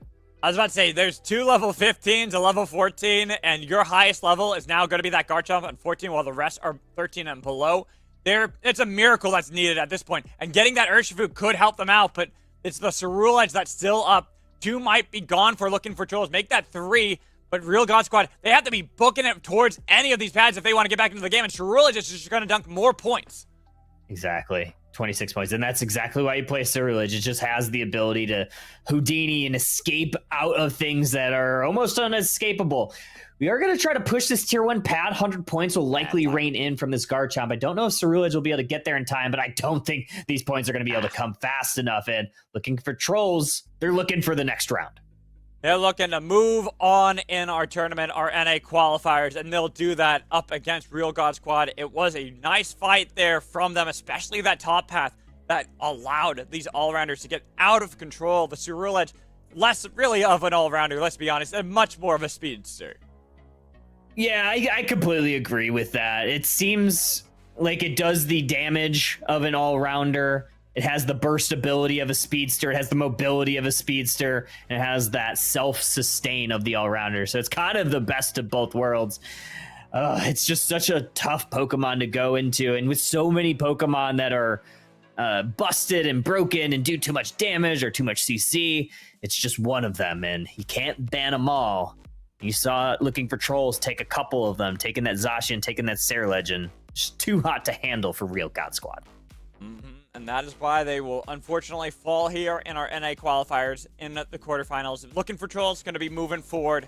And I got to say props to them on how they played this game. Really looking good. Like I said, it was the big extended fight that really won it out for them. That top path play where real God Squad, I think, needed to reset and just allow the top path to fall for a bit so they could get back onto the map and have their own momentum. But because they kept trying over and over and over again to actually battle up against Looking for Trolls, it just gave them too much of an experience lead when it came to all other stages of the game that they just couldn't overcome. Completely agree. And that might be kind of where things like Mamoswine might need a little bit more help, right? Mamoswine does really well with those quick engages, and that's why we saw it have so much success in Worlds. But when you have those prolonged fights, the fights that last longer and longer and longer, Mamoswine doesn't have self-sustain built in its kit, so it really relies on things like Blissey or whatever healer that it has to keep them alive. So when those fights kept going on and you couldn't finish the job like your real God Squad, very unfortunate. And things like that Trevenant really provide a lot more value in those times. But we are going to be heading to a break. Looking for Trolls is going on, so don't go anywhere, folks. We're going to get the next matchup lined up for y'all. It's going to be a good one.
Welcome back in Pokemon Unite trainers. We have another round of matches lined up.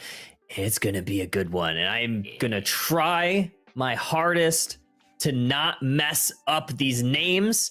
We have Sanguine versus Pastelito de la Calabasas. Nailed it. I think from my Google translation, it's some sort of winter squash pastry. You did great, Kyle. That was wonderful. Pastelito, de Calabaza, and Sanguine. Yeah, so we already have Sanguine coming in here, banning that Charizard, which we have seen multiple times throughout this North American qualifier. And Itachi for Pastelito banning the Miraidon, which is the first, I think, that I've seen so far. But a solid choice, really. Yeah, Miraidon, great ban, very strong Pokemon. really going to look to enable, or this might be more of a target ban than anything else, because Miraidon is often picked by Hyo. It's one of the Pokemon that he's been playing a lot, and I've seen him really take it in these grassroots tournament, and he's a demon on it. 100k plus damage and only like 10k taken, some crazy numbers. But what I'm really going to be looking out for is what Ducky is going to line up in that defender slot. But we're gonna have to wait because JL's picking that Pikachu. Yeah, Pikachu first pick here for JL, and looks like Pastelito coming in, deciding between. There is the Zacian first pick for Pastelito. We've seen this a few other times as well, and the Hoopa lock-in, which has been a solid supporter and truly been an MVP for a few games in the past here in this North American qualifier. Ducky Loco locking in that Mamoswine. Love Ducky on the Mamo. Love this Trevenant pick along with it too, so looking to be very tanky. We'll see how Pastelitos wants to combat that, but I do love the call out of Hoopa. Hoopa, you and I were talking about it in the break, and Hoopa's just such a great pick regardless of the meta. It provides so much tempo for your team to, you know, move up and down the lane, so there's never really a time where it's been bad. That's a great point. Hyperspace Hole is never out of meta because it's always going to do exactly what it does pretty well, which is get your team out, get them healed, and then get them back in, and provide so much map mobility. Hugh coming in on the Dodrio, and Neon locking in the Eldegoss, which I think is very interesting here. Two defenders for Sanguine, a speedster, a support, and the Mage Pikachu in the back there. Pastelito on that Armarouge. We've seen it before, we've seen it again. And Ryoga coming in, Chandelure. Let's go. Chandelure, not something that gets picked up a ton, but into this bulky comp, I think this is going to cook. One thing that they do have to that they do have to account for, though, is the Dodrio. I still imagine that with the double defender and the support, we're going to go a little bit more with that flamethrower, but potentially you could still see overheat due to this Dodrio. It is typically a little bit more difficult to hit that skill shot because you really want to utilize that flamethrower. You want to hit your target so you get that lower cooldown if you hit them. Yeah, absolutely. The Dodrio is going to be the thing that Pastelito's got to figure out how to stop. There's no real way to trap it, and that's going to come down to either the Chandelure or that Crustle with that Rock Tomb is really the only way they're going to be able to handle the Dodrio, unless it might just run amok if they don't, you know? No Mucks on the board. Hasn't been added to Unite, though, but that would be a really sweet Pokemon. I would honestly love Muck to be added. I'm sure there's a certain raider that just raided on in that might also agree. So big shout out to Muck for that big raid. Let's go. Thanks for joining the tournament. It was always fun watching y'all. But we have a game to go. This is game one. Sanguine versus Pastelitos. I think I'm going to just abbreviate Pastelitos because I don't think I can say the whole thing this entire match. But we got game one on deck, Cop. Yes, we do. Game one, Sanguine versus Pastelito. Sanguine, your purple team. Pastelitos, your orange team. We've got the Doduo in the jungle here for Sanguine. And it looks like we got the Chandelure, this Litwick here in the jungle for Pastelitos as the Eldegoss is coming in to help the Doduo here farm this jungle. Likely going to be taking that red buff for that. Yep, there it is. The red buff is going to be able to provide that slowdown, which we've seen so many times with an Eldegoss.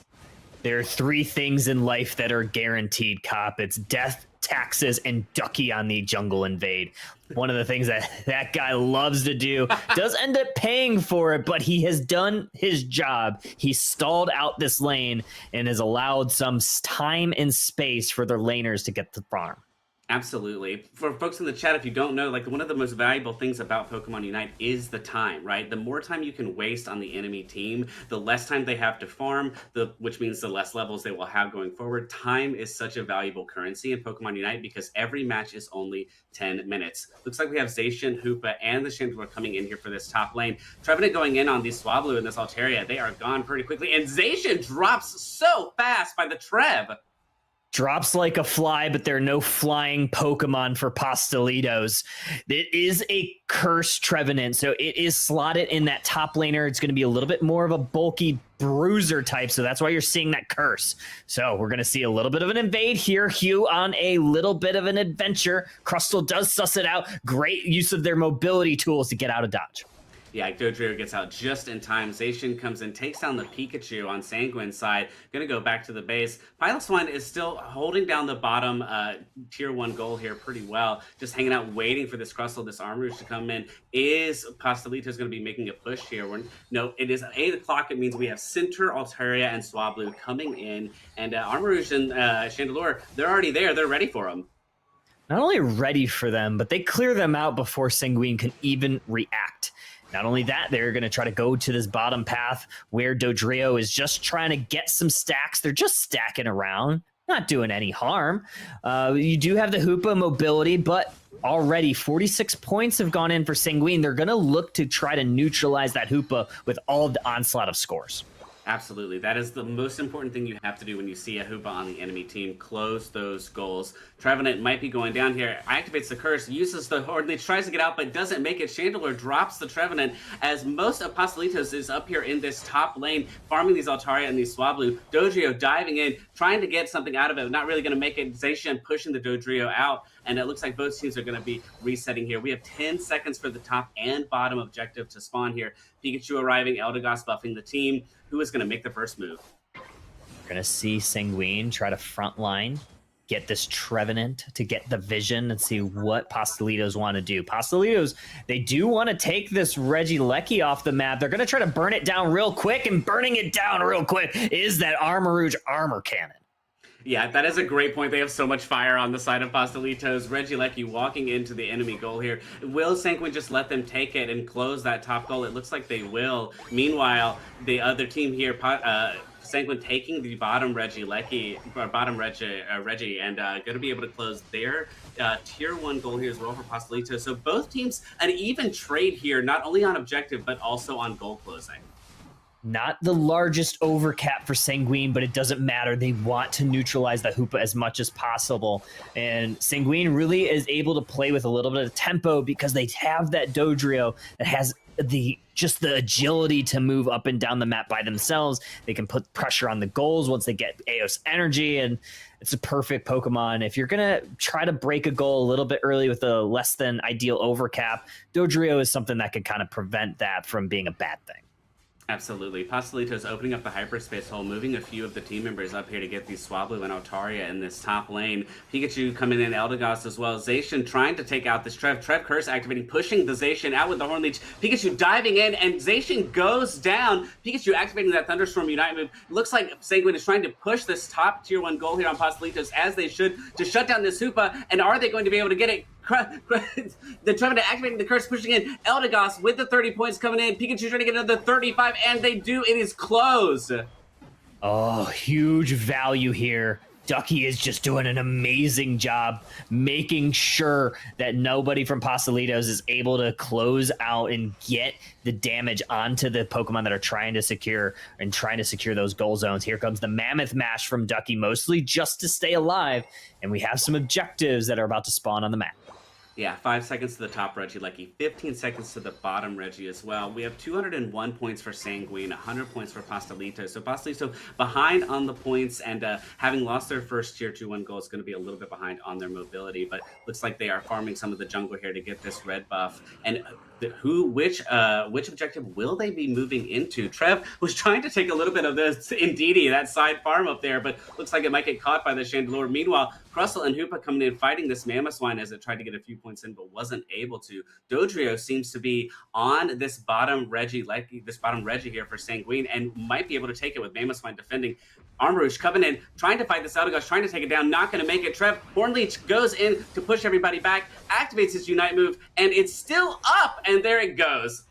Oh, great timing there. Sanguine was able to close out that basement Reggie, giving them a little bit more time to try to get the spacing that they need in the top path. But what they found was a bunch of scores in that tier 2 goal, living it at 8 points. So they may lose this Regieleki here, Cop, but they found the value that they were looking for, and they have a massive lead in this game.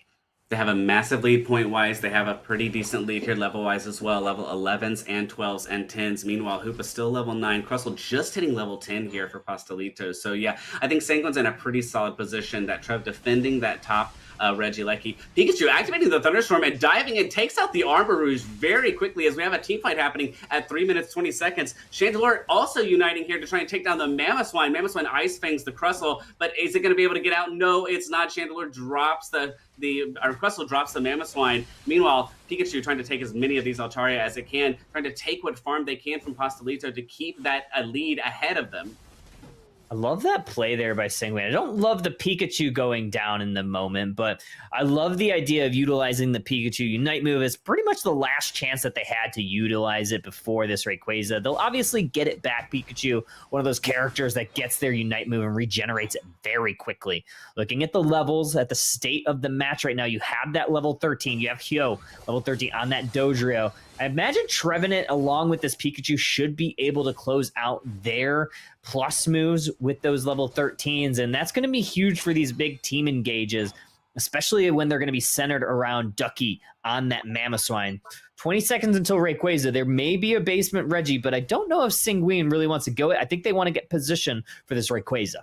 Yeah, I absolutely think so too. Sanguine looking like they want to get what little farm they can out of the Ndidi in that top lane from Trev. But that bottom Reggie is super risky here as we are at 2 minutes and 5 seconds. Rayquaza about to descend from the sky. Armor is dropping those cannons just to try and pick some health out from the Mamoswine. And Rayquaza has spawned. We are about to dive into this last 2 minute mark. Mamoswine getting trapped by that Crustle Rock Tomb down there, but it's going to be fine. Eldegoss trying to heal it up. Both teams sort of dancing around trying to figure out where is the engage. Mamoswine dives in on the Earthquake. Ice Fangs the Crustle out. There's the pick. Is it going to be able to do it? Trevenant pushes the Crustle out. Crustle has to unite just to stay alive. And we are already on the Rayquaza as people are trying to burn it now. Pikachu Thunderbolt coming in. Dodrio Unite comes in as well. Rayquaza is super low. Who is going to be able to take it? And it's the Trevenant takes the Rayquaza for Sanguine.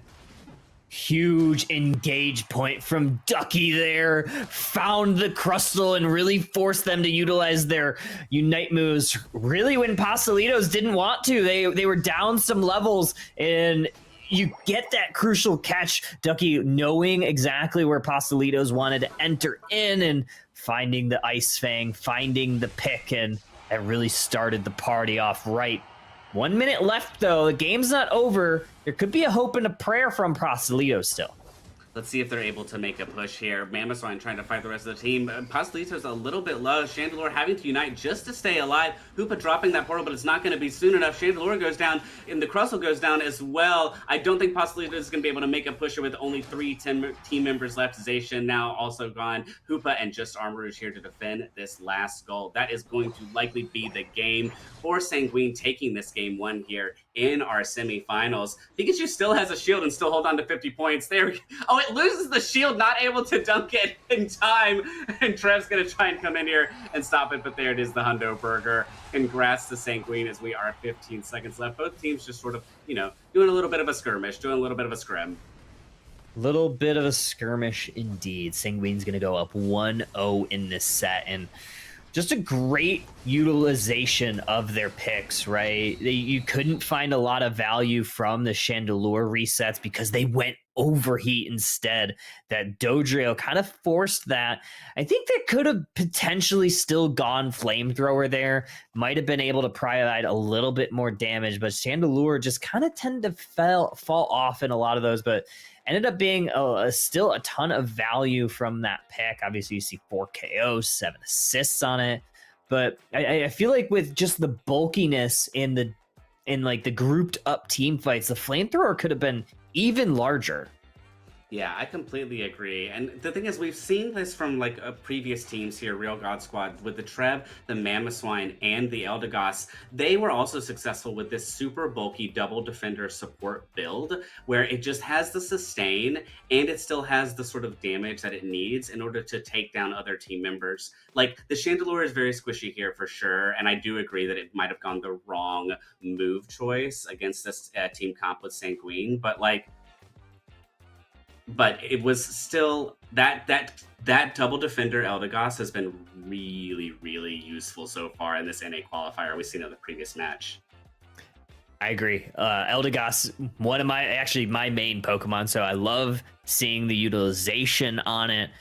I love the value that it provides in the early game. Obviously, we talked about the red buff that it often gets immediately out of the jungle. It really puts a little bit of a yield sign for the opposition because they don't want to really try to stack into it because Eldegoss, it slows with those boosted basics. And with the red buff, it makes it that much more difficult to get back to safety once you try to get a stack. So oftentimes teams just try not to stack again, and they may try to get one while the Eldegoss is grabbing that red and kind of go. And you saw the top lane domination from Sanguine up from early on. Yeah, absolutely. Ones in chat, if Eldegoss was your first poke that you bought on Pokemon Unite, absolutely mine as well, so I feel you. We are going into game 2 here, Sanguine versus Pastelito. We are looking at these bans. I will say, what I love about Mamoswine Post Worlds is how useful it is for that Ice Fang and that pick. It's such a crucial play that if you can get it right, will win you the team fight almost every time. Armarouge coming in here for Sanguine is the first ban, which makes a lot of sense, and Pastelito banning that Miraidon, which we saw last game as well. You spoke, Kyle, about how that is likely a targeted ban here for them. And Sanguine saying, you know what? We don't want Blissey. We're good.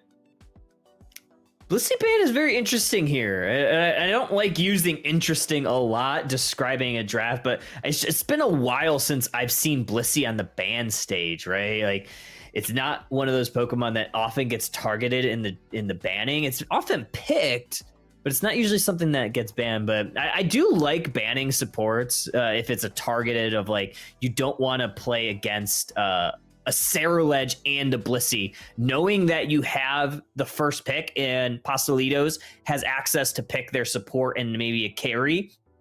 You don't want to play against Blissey and Blaziken or Blissey and a Ceruledge. So I actually kind of like that in this position. Yeah, absolutely. And TTV Storm X coming in with the Charizard first pick because it was not in the bans. And that has always been a solid carry. Charizard Unite refreshing almost every minute to fight in those team fights. Yonko on the Hoopa, which we saw last game. Ducky back on the Mamoswine once again. And Neon's hovering over the Umbreon. So Sanguine once again saying, we're going to do this double defender comp, but we're going to change it up just a little bit. Ducky on the Mamoswine is always one of my favorite things. Maybe more than Ducky on the Trevenant, which is one of his mates, and I probably see him the most. But the reason why I love Mamoswine, and I will talk about this time and time again until I'm blue in the face, is in this heavy burst meta that we're in, whether it's the all-rounders doing the burst damage, whether it's this Pikachu that Sanguine has already picked up. When you have a Mamoswine, you really want those fights to go in and out, and Ducky is one of the best at doing that. You saw it in that Ray fight with that big Ice Fang engage, really turning the tide. And when you have the comms to ensure that you're aware of when you're going to utilize it, which I'm sure that he's doing, it's almost a delete button for whatever they want to target. And you saw exactly that in that last match. Yeah, the 1-2 of the Ice Fang into the Pikachu is just solid. And we're coming in here, Sanguine picking the Mime for the support. I love Mime. I absolutely love when people pick it, and I'm super excited to see what this Mime is going to bring to the table. Itachi on the Gardevoir and Ryoga on the Dragonite. We have a double all-rounder 3-tier evolution poke. Well, also the Gardevoir is a 3-tier evolution, but this is bold. This is a big commitment from Pastelito. Agreed. And there's so much that I want to talk about here, but the Mime is going to be your top lane carry. Look at the items. You got the stacking, you got the choice, you got the spoon. I imagine we're going to see barrier confusion. You could talk about Leafeon all day. I think it's an amazing pick. I think it's amazing pilot. Hugh on the Leafeon is always a good choice. Really look for them to put the pressure on Pastelitos early on. You have a Dragonite, you have a Gardevoir on the other side, and when you have such a Pokemon like Leafeon that scales so early, they're going to be off to shenanigans early. And if Pastelitos can survive that early onslaught, they might be okay. But if they fall behind, they're going to be in a mountain of hurt. Yeah, absolutely. We could see a classic game where Leafeon just is able to apply that pressure and snowball and keep Pastelitos behind on the levels, because that's the thing. That Dragonite and that Charizard and that Gardevoir, if they are not able to get to that third tier evolution as fast as possible, it will lose them the game. But here we go. We are going to go into this game to Sanguine, your purple team, Pastelito, your orange team, as we start off. We've got the Leafeon in the jungle from Hugh, pretty classic, and the Dratini over here on Pastelito's side in the jungle, and Hoopa helping out as well with that experience share. Hoopa possibly going to take the red buff. It does, just to provide a little bit more support to that top lane, as Mime and the Umbreon are pushing this top goal, trying to get those stacks in early. Yeah, stacking Mime, you want to try to get at least 1 or 2 early on. That will really help out those confusions once he ticks into level 4. But look at Neon trying to just stall out, maybe steal some of these bumblebees to maybe give a little bit of pressure for Mime. But Hoopa is able to clear those back out. Umbreon might be in a little bit of trouble, but they pop their eject, get to the safety of the tall grass. Yeah, Dragonair rotating up from the jungle. Umbreon really needing to get out here. Not going to be able to make it. The stuns from the Hoopa as well. It goes down. And Leafeon still holding up here in this top lane, trying to see if they can find any sort of knockout here to gain momentum. Not rotating back to the jungle yet as they dive in with those Leaf Blades and dive right back out. Mime is here, and looks like we have the Altaria and the Swablu spawning. Leafeon takes them out pretty quickly. And yeah, it's still 3v3 here up in this top lane. Meanwhile, Ralts and Snorlax in the bottom lane for Pastelito. The Swinub and the Pikachu in the bottom lane as well. Sanguine also pushing down here, trying to take out this Ralts. Are they able to? Not yet, but the Swinub gets the dunk in, and so does the Pikachu. Leafeon having rotated all the way from the top lane down to the bottom lane to dunk another 10, and Sanguine is applying the pressure in both lanes. You have to, right? It's exactly what you want to do. You have the early scalers. You need to put the pressure on. But might have got their hands caught in the cookie jar. Huge KO. Make it 2 for this Dragonair, and they're ever so close to being that Dragonite. That's not what you want to see if you're Sanguine. Yeah, absolutely. It's also not what we want to see here. Still having a Charmander that goes down to the Mime in that top lane. So meanwhile, Pastelito able to give a little bit of a push here in this bottom lane, but Dragonair getting low. So is the Curlia, but Hoopa drops the portals. Snorlax is able to get out, but Dragonair just retreats and is going to be farming up the Indeedee here to try to get the rest of this experience. Get to that Dragonite. This Charmander is having to take the jungle just to get into that Charmeleon. Meanwhile, Hoopa opening up that portal so that the team members can get to the top lane to try and slow down this Umbreon, who dunks a few points and gets out of dodge. You need to get some levels if you're Sanguine. You need to get this Leafeon back to scaling evenly with the Dragonair. This is a good start, knocking it out if you're Pikachu. Pikachu pays the price, though. Curlia going down next, and this is exactly what you want. This is what the doctor ordered for Sanguine. Some more stacks on the menu for this Leafeon. Maybe some more KOs, too. Yeah, that 1-2 from the Mime and the Piloswine, Ice Fang barrier, Confusion pushed into the barrier, then you Ice Fang. That's so much CC for one Pokemon. Hoopa was barely able to get out of there in time. Meanwhile, it looks like Pastelito now has the Dragonite. They are ready to move into this fight. We're not sure if it's an Outrage or if it's a Hyper Beam. Let's see what direction that Ryoga went into. Ice Fang from the Piloswine tries to Ice Fang the Dragonite, fails. Leafeon with that Emerald 2-step takes down the Dragonite so swiftly. Meanwhile, Reggie still has spawned, but neither team really being able to go in here yet. Leafeon diving in with the Leaf Blade and the Pikachu on the Electro Ball. Sanguine going to try and take it, but they still have a Curlia from Pastelito. There's now a Gardevoir. Hoopa going to take that portal out and get out of there. Who is going to be able to take this Reggie steal? Massive KOs there from the Gardevoir. They absolutely needed that in the moment. Hyper Beam lined up, locked, and loaded, getting the secure on that Registeel. Now Pastelitos, they're going to head towards this T1 goal. They're looking to break. They're looking to get their dunks in, but Ducky is looking to try to stop them in their tracks. Yeah, absolutely. Hoopa has the portal Dragonite out just in time. Meanwhile, Sanguine has mean look the Snorlax. There's the Fairy Singularity. Look at that cleanup from the Gardevoir. Oh my god! 4 down on Sanguine as Gardevoir's Fairy Singularity takes almost the entire team out, and they push to close this goal with a nice overdunk. That was filthy. There's no ifs, ands, or buts. Yeah. 4 people in the middle of the Fairy Singularity, Psyshocks to clean it all up. That's exactly what you need if you're Pastelitos. You're going to need to hit a lot more of those. But look at this Charizard with a little bit of a blunder. They let Regieleki leash, and now Sanguine might have a chance to steal. Oh, that's so unfortunate from the Charizard. It was almost there, but that Dragonite Hyper Beam is doing exactly what it's meant to do, which is coming in and getting the secure that Pastelitos needs. Dragonite takes the Hoopa Portal out in order to reset, and then tries to push onto this Umbreon here. It's just really the Dragonite and the Umbreon. Does Sanguine just want to let this Regieleki in? Probably not. Umbreon trying to do its best. Has to unite in order to survive the Hyper Beam. Meanwhile, Piloswine coming in saying, I'm going to help you out, friend. Umbreon looks to Dragonite. It is 3v1 and the Dragonite is still going. There it is. It finally drops to the Mamoswine Earthquake as Snorlax tries to go in and save it. Unfortunately, they got their hands in the cookie jar. They wanted to push the Lecky in, but unable to do so once they had some follow-up from this mime, from the Piloswine, and from the rest of the team. Sanguine looking actually pretty okay right now, despite losing a couple objectives, right? You have your level 11s on deck, but you have to watch out. You have to respect the Charizard. You have to respect these fairy singularities from the Gardevoir. You saw what that thing can do in those big team engages, and you have another one. You have a Basement Reggie up on the menu.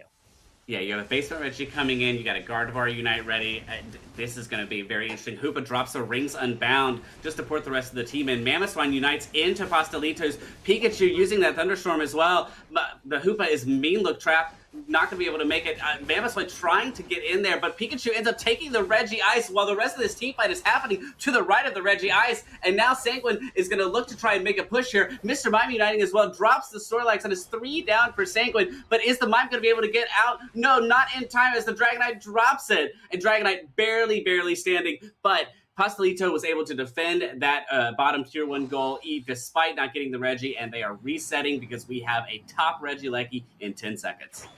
Yeah, a whole bunch of trading in this last team engage, right? You saw a lot of members from each side going down. The result of that are essentially a dead even level spread across the board. You have your level 13 on your Leafeon and your Gardevoir. Dragonite's ticked into level 12. The only thing that's a little bit down is that Charizard. But look at this. Sanguine looking to siege this T1 pad. They're ignoring the Lecky.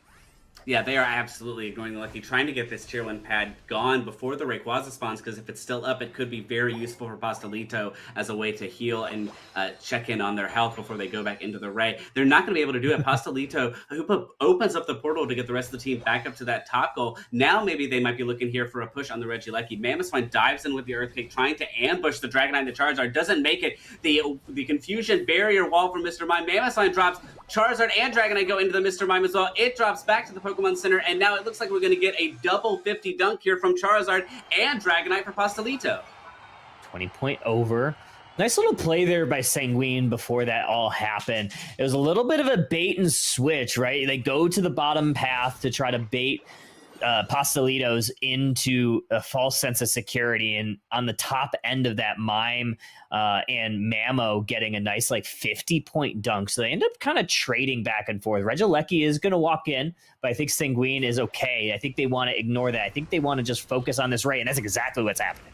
Yeah, this Ray fight is already starting. Pikachu with that Thunderstorm coming in. Charizard unites the Mamoswine, lifts it up and drops it down. Mamoswine having to unite just to survive, doesn't make it. Rings Unbound are active. Hoopa is live, and Hoopa is about to drop as well. That is 1 down for Pastelito, but 1 down for Sanguine. We are still even here. Snorlax drops to the Mr. Mime, and it looks like there's the Fairy Singularity. It's going to miss. It doesn't hit any target on the side of Sanguine. How unfortunate. It looks like Rayquaza is super low right now. Dragonite trying to Hyper Beam in, and Charizard's going to drop, and it looks like, yes, Sanguine is able to take it. There are 3 members down of Pastelito, and there is the surrender.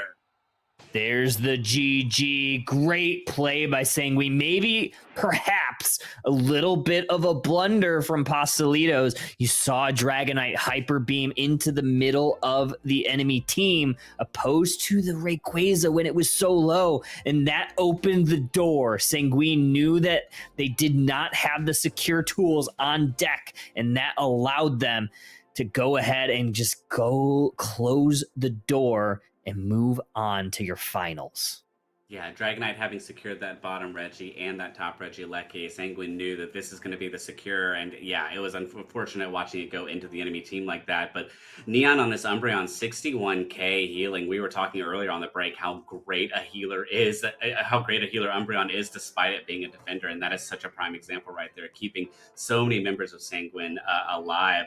And yeah, looks like 66k on the Dragonite, 55 on the Charizard here for TTV Storm X. So a decent job here. Pastelitos, very solid like play, really good moves out there, but they are not going to be able to move forward in our North American qualifier. Number one, Sanguine is going to be moving forward. So congrats to them. And we're going to dive into a little bit of the data here, I think. Let's see what we got. Yeah, super excited. Yeah, Hugh on the Leafeon looked really amazing. That's exactly what we wanted from him, right? You have late scaling Pokemon for Pastelitos, so you really want to get off to that early level lead. It seemed a little tricky at first for that Leafeon, but Hugh found his footing. That Emerald 1-2 step, providing so much value in those big team engages, finding the crucial Pokemon to pick off, and it's the Hio show. Super excited for them. They're going on to your finals for these qualifiers. Absolutely. So chat, stick around. We have our finals coming up soon, and we are going to go on a quick break as we get the rest of the matches rounded up. Once again, I'm Cop and Kyle here in the booth. We'll see you soon, chat. Don't go anywhere.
Welcome back in, Pokemon Unite trainers, for one final showdown. We got the grand finals on deck, and we have two demon squads.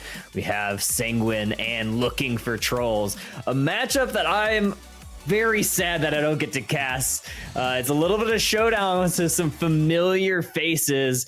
The Ducky squad gonna go up against Anysus, players that play with each other a lot in a lot of grassroots tournaments that I have gotten the pleasure of casting in. But casting these next 2, maybe 3 games, we have Cop, and we're welcoming back Magical. Magical, what were your thoughts on that last set? All right, in the last set, it looked like it was going to be good for the Gardevoir, especially in that game too, except for the Rayquaza fight. That was a little tragic when you guys even called out when the Fairy Singularity didn't hit anybody. And it had done such a good job prior to that too. Where you're like, okay, just land another one like that, and you can win this fight. But that whiffing, it was kind of the nail in the coffin of the game. That's just the tale of a team that has been there, done that. They knew not to group up, and this is gonna be a showdown. So teams that are familiar with each other might see some target banning. Cop, any specific bans that we've gotten to see both of these teams at this point? Anything from either of these two teams that you might think about banning if you're in their shoes? I know that we have seen some pretty consistent bans so far. We've seen the Charizard, the Ceruledge. I wouldn't be surprised if we see an Armarouge ban coming in here for this round, because it's proven to be very useful, that Armor Cannon doing a lot of damage. And I think both teams, if I remember correctly, have used that Armarouge pretty decently. I think if we're talking about targeted picks here, I believe Sanguine was the Gengar pick as well. Was that a Sanguine team? Because if so, I would definitely pick that out. I think that might have been. Trying to remember which team that was, but I don't think it was Sanguine. Potentially the matches before. It was kind of in that weird moment, but we do have a draft that is going to be coming on through. I'm super excited to see what we have. If I'm either of these teams, I'm thinking maybe Miraidon. I'm thinking maybe Zacian, these former EX Pokemon that a lot of these teams have taken are still really strong, but Magical. That's boring. What are you looking for? Boring. You know what I'm looking for. Magical! One more time. Magical! We need the bird. We need Cramorant. I'm just saying, Miraidon, boring. Seen it before. Get it out of here. Pikachu, no. Get that away from me. Cramorant, that's what we need to see. I agree. I actually think there are a couple players on these squads that could pilot Cramorant. Look at this. Hugh wants nothing to do with any Suss's Zacian. Very smart, very wise, but I think Hugh is actually a player that I've seen utilize Cramorant, so it's not off the table just yet, but the thing's off the table already, Cop. We have the Charizard, Ceruledge, Zacian, and then Scyther. Yeah, absolutely. That Zacian going off the table, they do not want Anysus to be able to have a hold of that. The Scyther Caesar pick seems to be very targeted here. We have not seen that yet in this in a qualifier. JL, once again, first pick Pikachu. We have seen this many times before from JL on Sanguine. And Bats going in super quick on that Leafeon and the Umbreon. Umbreon also being a consistent, solid first pick here. Yeah, that Scyther ban is with love from Ducky, knowing how proficient Anysus is on that Pokemon as well. Ducky once again grabbing the Mamoswine, and Neon grabbing the Hoopa. How are you feeling about Hoopa here, Magical? I love Hoopa. I think Hoopa is a really strong mon, especially in any competitive games. The mobility it gives you around the map, I think, is a crucial thing, especially with how we've seen a lot of these series.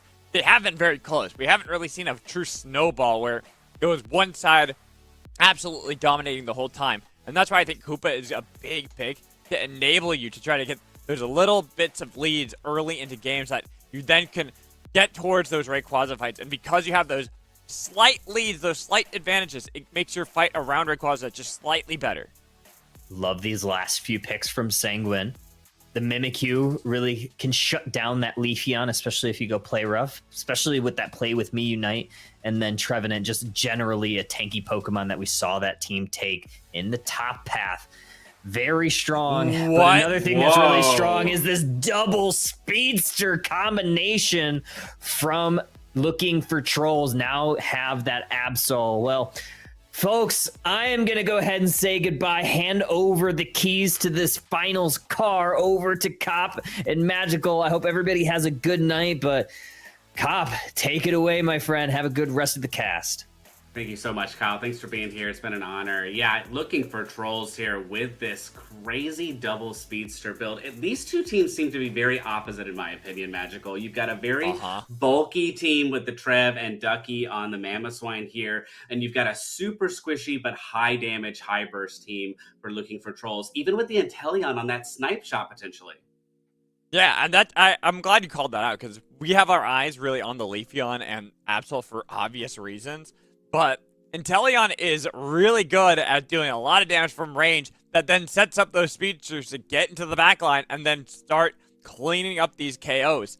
I actually think that Looking for Trolls have an unorthodox siege comp for themselves. Because normally you want a really solid, bulky front line with the poke in the backline like we see from Sanguine.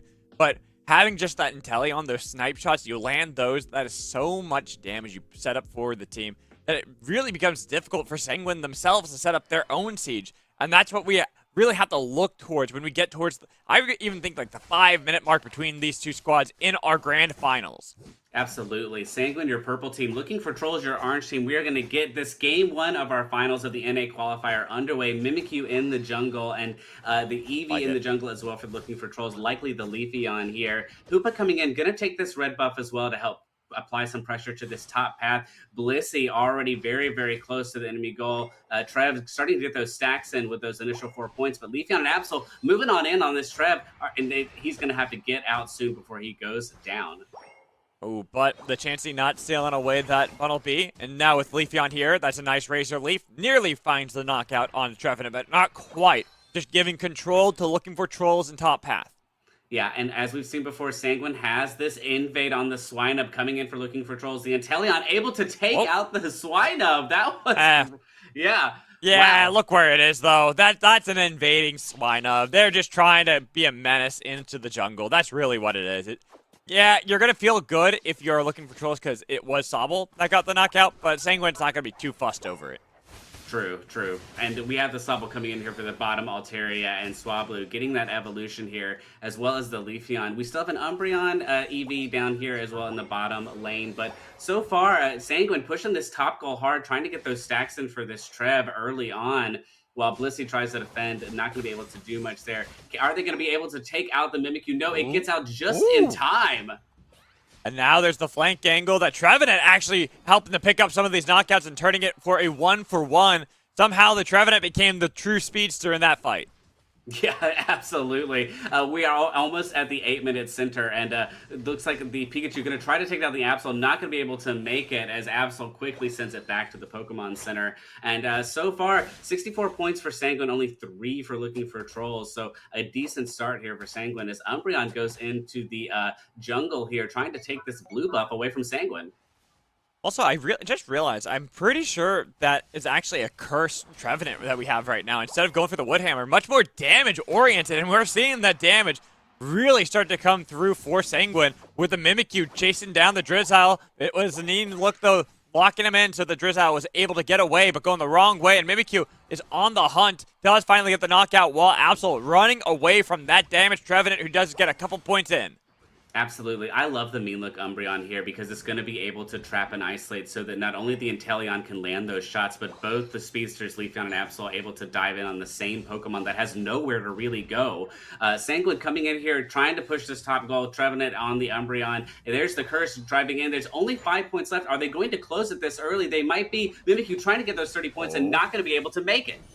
But they're still going for the fight. Umbreon taking a lot. Mean look on to Piloswine to allow the knockout. But they interrupt the 30. Portal back to heal up. A couple more points dunked in. Now it's just 1. That could maximize the overdunk for Sanguine top path. Yeah, absolutely. It could maximize that for sure. Meanwhile, Reggie rocking the bottom. Both the Inteleon and the Leafeon are trying to take it out. But Pikachu dives in with the Electro Ball. Not going to be able to get the steal, but a valiant effort. So close on that one. I thought for a second that it was going to work out. And now, oh, nope, never mind. I thought the they were going to start moving towards the top path since Regieleki is still available, but it does seem like Sanguine are just going to send the Mimikyu all the while. The two defenders trying to fight off 3, make it 4, because Leafeon's shown up and on Pilliswine, Ice Fang, and now with the Trevenant gone, you got to secure control on that. It does go over to Sanguine, but they're losing out on their team, and that is not going to be a very useful Regieleki top path. Not at all. Looking for Trolls, trying to get there in time. That Absol Unite to take down that Trev. Pikachu coming in here with the Thunderstorm. Going to take out the Inteleon. Umbreon able to get away just in time, but it might be circling back here. Looking for Trolls, not really sure how to get into this top lane goal here. They need to just bail out, and there is farm on the map to take. Umbreon might go down to the Electro Ball, and it does. Was a delayed knockout there for the side of Sanguine, but they do eventually find that Umbreon and are getting gold, getting Aeros energy and getting experience over for this Pikachu. And I think that's going to be the important factor that Looking for Trolls need to start dealing with. That's why they got to get Leafeon to start attacking it. But the fact that they already got locked down with Play With Me, it almost made it dicey for a second. Now, Hyperspace Hole has been opened up. They can start rotating into the bot path, but it's only 2 at the moment. And Trevenant doesn't have the damage to keep up with all 5 that are there for Looking for Trolls. With Hoopa defending the best they can, but that point is not safe. You're gone. You're not defending the bot path.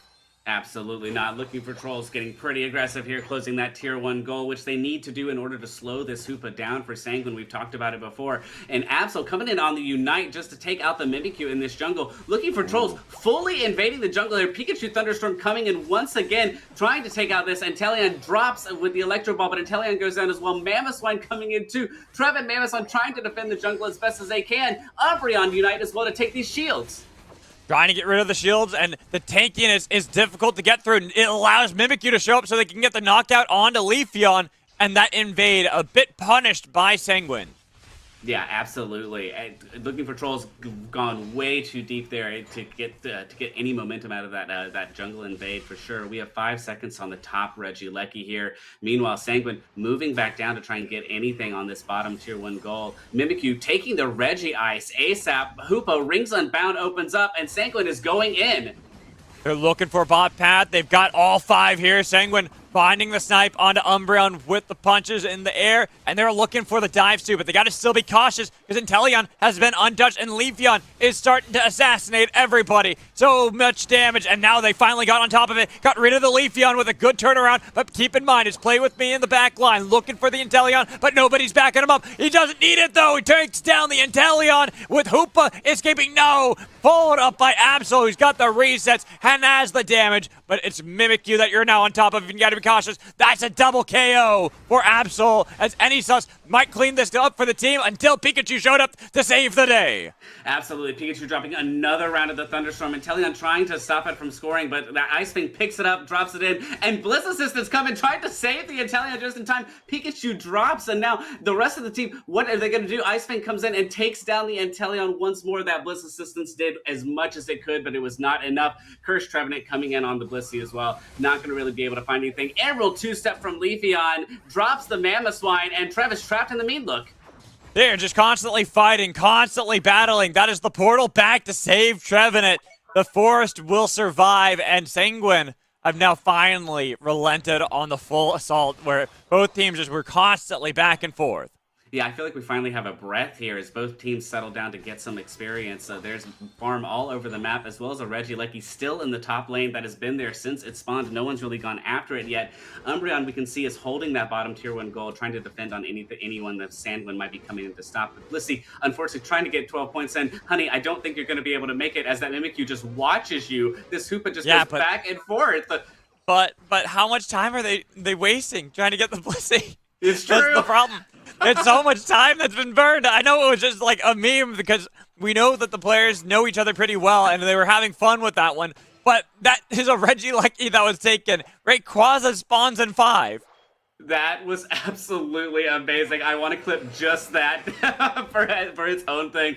And Teleon's going in with some snipe shots here as both teams are moving in on the Rayquaza spawn. Mamoswine taking the portable hold there just to get back to base to heal up. And Rayquaza is a little bit of quarter health here. Pikachu diving in on the Leafeon. Yeah, Leafeon Emerald 2-step goes down though. Yeah, that's the Assassin Pikachu on that one. Takes out the Speedster, and the team's cleaning up. Sanguine are finding the knockouts, and with a play with me to lock down Absol, there's no Assassin to take out Pikachu. Yep, and this is what we see. 4 members down on Looking for Trolls as this squishy Speedster high damage team is dropping to the bulk of Sanguine. Rayquaza almost gone. Hoopa trying to go after the Inteleon. Inteleon not really having anything to do here as it escapes. Pikachu takes the Rayquaza. Sanguine going to be able to dunk all these points in and catch up on this point deficit here. They're only down by 80 points, but there it is, the first 100 of many to come in here. Now they're up by 19, and they will continue to be more. This is Sanguine winning this game. It was a little close there for Looking for Trolls, but they surrender. They know that there's no chance for them to take this game 1. Yeah, a valiant effort for sure. I was super interested and excited to see Looking for Trolls team comp here, and there were moments where it was really, really spicy. They were able to push so aggressively into the enemy jungle there for a while, but at the end of the day, it comes down to the bulk and the amount of healing that you can get from your team with that Mammoth, that Trev, that Hoopa. 323 points, the final number for Sanguine. 204 for Looking for Trolls. And let's see what we got here. Yeah, 10 KOs on Anesis with the Absol, which is pretty solid MVP here for Looking for Trolls. And yeah, I'm not shocked by this, honestly. No, I'm not either. This is what you expect when you have a Speedster on your side. But the biggest problem that you have when you have double Speedster is you are very squishy. You're very susceptible to CC as well. And we pretty much just saw Mimikyu was looking for either the Absol or Leafeon every fight. And then let the other 2 defenders in Trevenant and Mamoswine lock down the other. That way you never have to worry about them even getting on top of Pikachu. And there was that point at that last fight, the last Rayquaza fight, where it was actually JL, the Pikachu, starting the fight by eject buttoning on top of a Leafeon. Yeah, JL has proven time and time again to be a very good Pikachu player in this NA qualifier for sure. And yeah, diving into the Leafeon was the initial pivot that they needed to make any sort of momentum on that Ray fight. Solid play for Sanguine. I'm very interested to see what Looking for Trolls does here in this round 2. How do they pivot? Because this has clearly been a team comp that has worked many times so far. I have a feeling it will come down to not having double Speedsters. Just a thought. I think that the Absol, it was fun to watch and did do a lot of damage, but just not really enough to provide with the team. You sub that in with another all-rounder, something a little bit beefier to stand in front of the Inteleon, I think you're better off. Yeah, I think you drop the Blissey for something like that. Some sort of all-rounder, something to tank and be in that front line for sure. But let's see what these teams come up with here as we go into draft for round 2 of our finals match of the North American qualifier here for Unite Battle Hub. This elite tour as well. Both teams are made it all the way through. They have fought for rounds after rounds here. This will be the final round here. And Scyther coming in. Once again, Sanguine banning the Scyther. That is clearly a targeted pick for sure. And then the Hoopa ban, realizing how much that provides for teams. The mobility. Like I said, it doesn't matter. You take all the stats away from Hoopa. The fact that you can move everyone around the Sky Ruins as quickly as you can, I think is what makes Hoopa so good. Yeah, absolutely. I think the Hoopa ban here is very solid. Zacian ban as well, we've seen in the last match as well, because Anesis has proven to be very good on it. And the Pikachu ban to lock out JL, that is going to, yeah, where's the Charizard? I completely agree. Is Ducky Loco going to grab that first and then switch with a different team member? Looks like it may be. I think the Charizard's the call here. You have Umbreon as well. That's another good shout. But I feel like Charizard, you're going to get either Mamoswine or Umbreon, but they decide they want comfort in the defender. They take the Umbreon as their first pick. Yeah. And it looks like that opens Looking for Trolls up here to possibly take the Charizard and the Ceruledge, which we have not seen banned at Game 1 or here. Yeah, the Ceruledge, a solid pick. This is my problem right here, Cup. This is why I think you should have gone Charizard, not Umbreon, because they're less likely to go Umbreon Mamoswine than they are to go Ceruledge Charizard. Absolutely. And that is the sort of draft strategy that we were talking about on the break chat as well. We had a very interesting discussion around draft strategy and how it can make or break not only the team comp, but the game itself. And yeah, that is a huge point. And now we have Hugh on the Leafeon, which is good, which is a good pick for sure. But I'm very interested in Bats' experience share on this Ceruledge. That might end up changing. But Duskrunner confirming a Slowbro here. Slow, bro. I mean, does make sense. Now, Sanguine has gone for the Umbreon Mammoth one that I was just saying that not likely to go for. But they're saying, it's okay. We're still really happy. We got the Leafeon as well. Slowbro, I think, is something that kind of fits in pretty well with teams. Trevenant would have been the other one. Sanguine are hovering that, and do you really go all defenders and then a speedster? That'd be kind of funny. Wow. I'm waiting for that last. No, it's a Delphox. So it's a Protect the President comp around Delphox. Once again, yeah, we've seen this Protect the President comp with the Armarouge before, but now JL moving on to this Delphox. This is super interesting. And Anissa's confirming the mime. Double support here.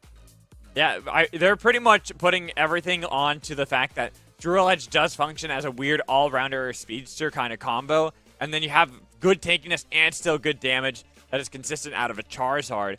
That's why you have the double defender, also having the barriers to disrupt any engages that Sanguine can do.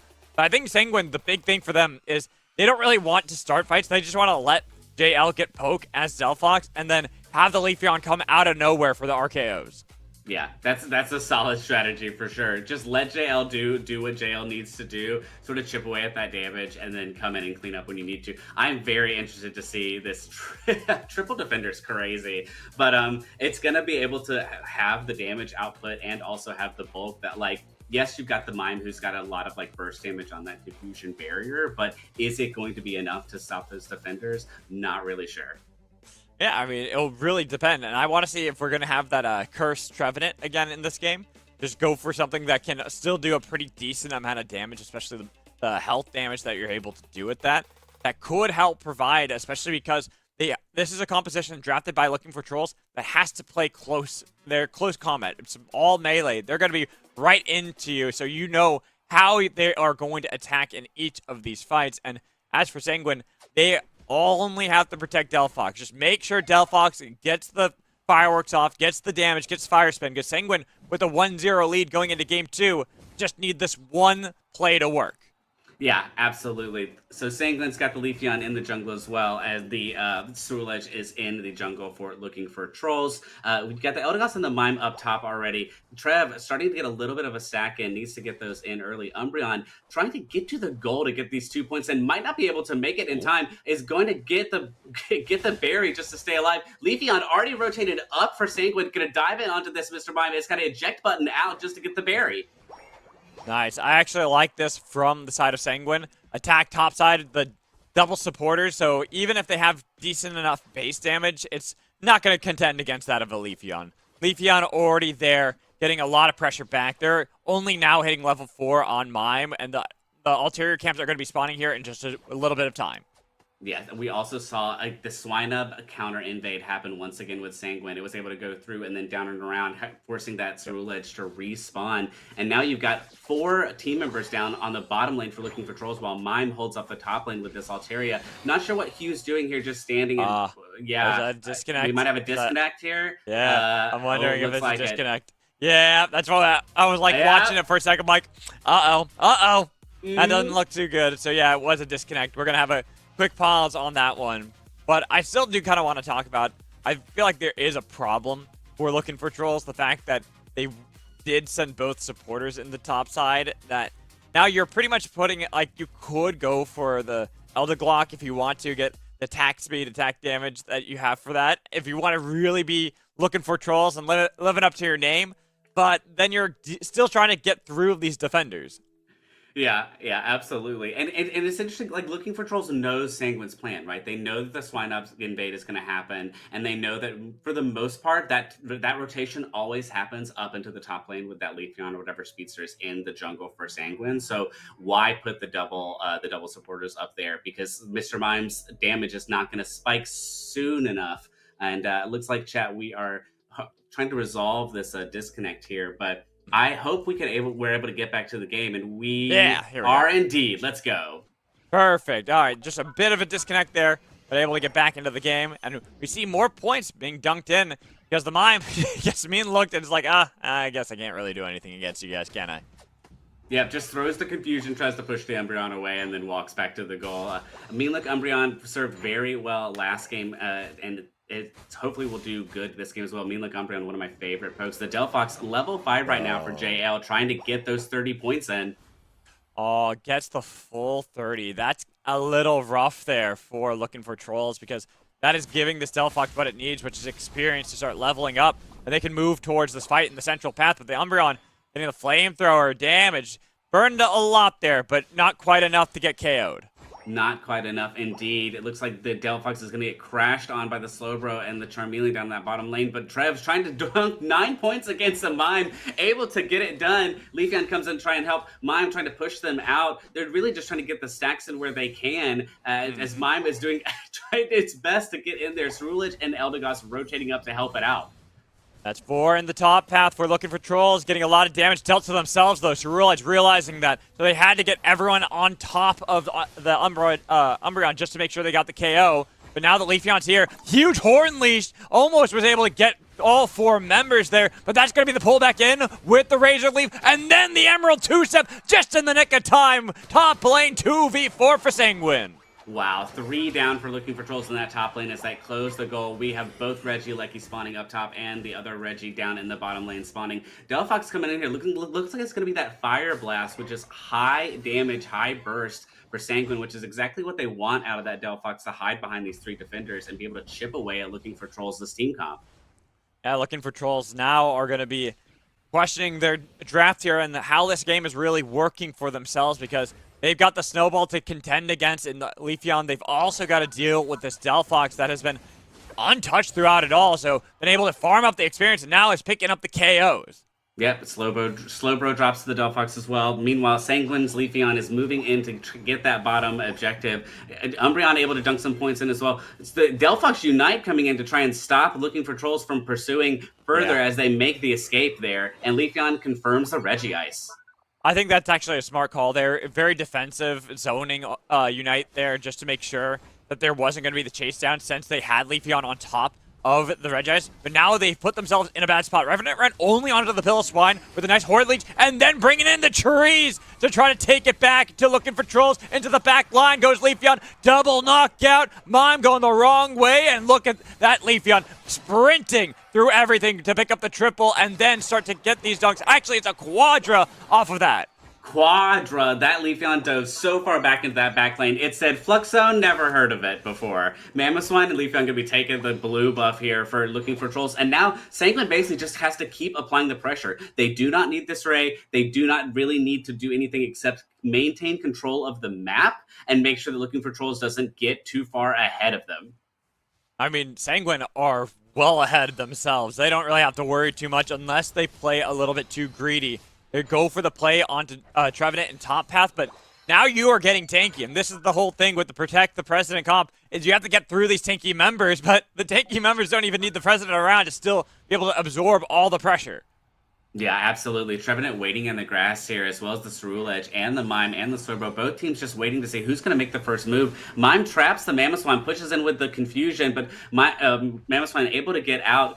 Trevenant with the Courage goes in. Big Horn Leech against the Mime and the Slowbro. Slowbro Surf tries to get out as well. Mime Unite happens. Stuck in the mean look, though. And it looks like the team fight is really going down here. Oh! What a mammoth mash there from Ducky to start out the fight. And even when you had the Revenant Rend, there's not much you can do because Delphox is starting to clean up anybody that got near them.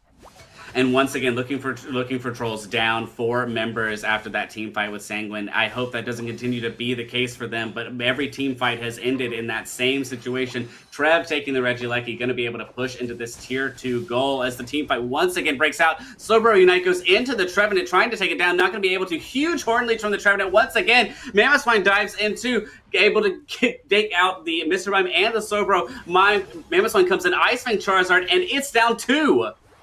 This is the problem that looking for trolls have when you have mostly all-rounders. Where is the damage? Where's the burst that you need for the team? It's mostly into Ceruledge, who has finally found these knockouts, but that's a triple for Delphox. Try to get away with the dash, but it's a follow-up with a Phantom Force triple knockout out of Ceruledge.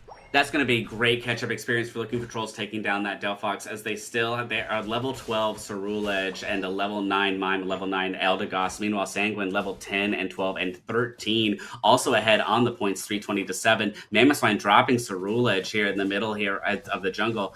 The Altaria and Swablu being taken. Charizard cleans up that Regieleki so it doesn't hit that tier 2 goal, and there is a bottom tier Reggie objective spawning, but no team has gone into it yet. No, because they just want to fight. They just want to keep brawling here everywhere, all over the Theia Sky Ruins.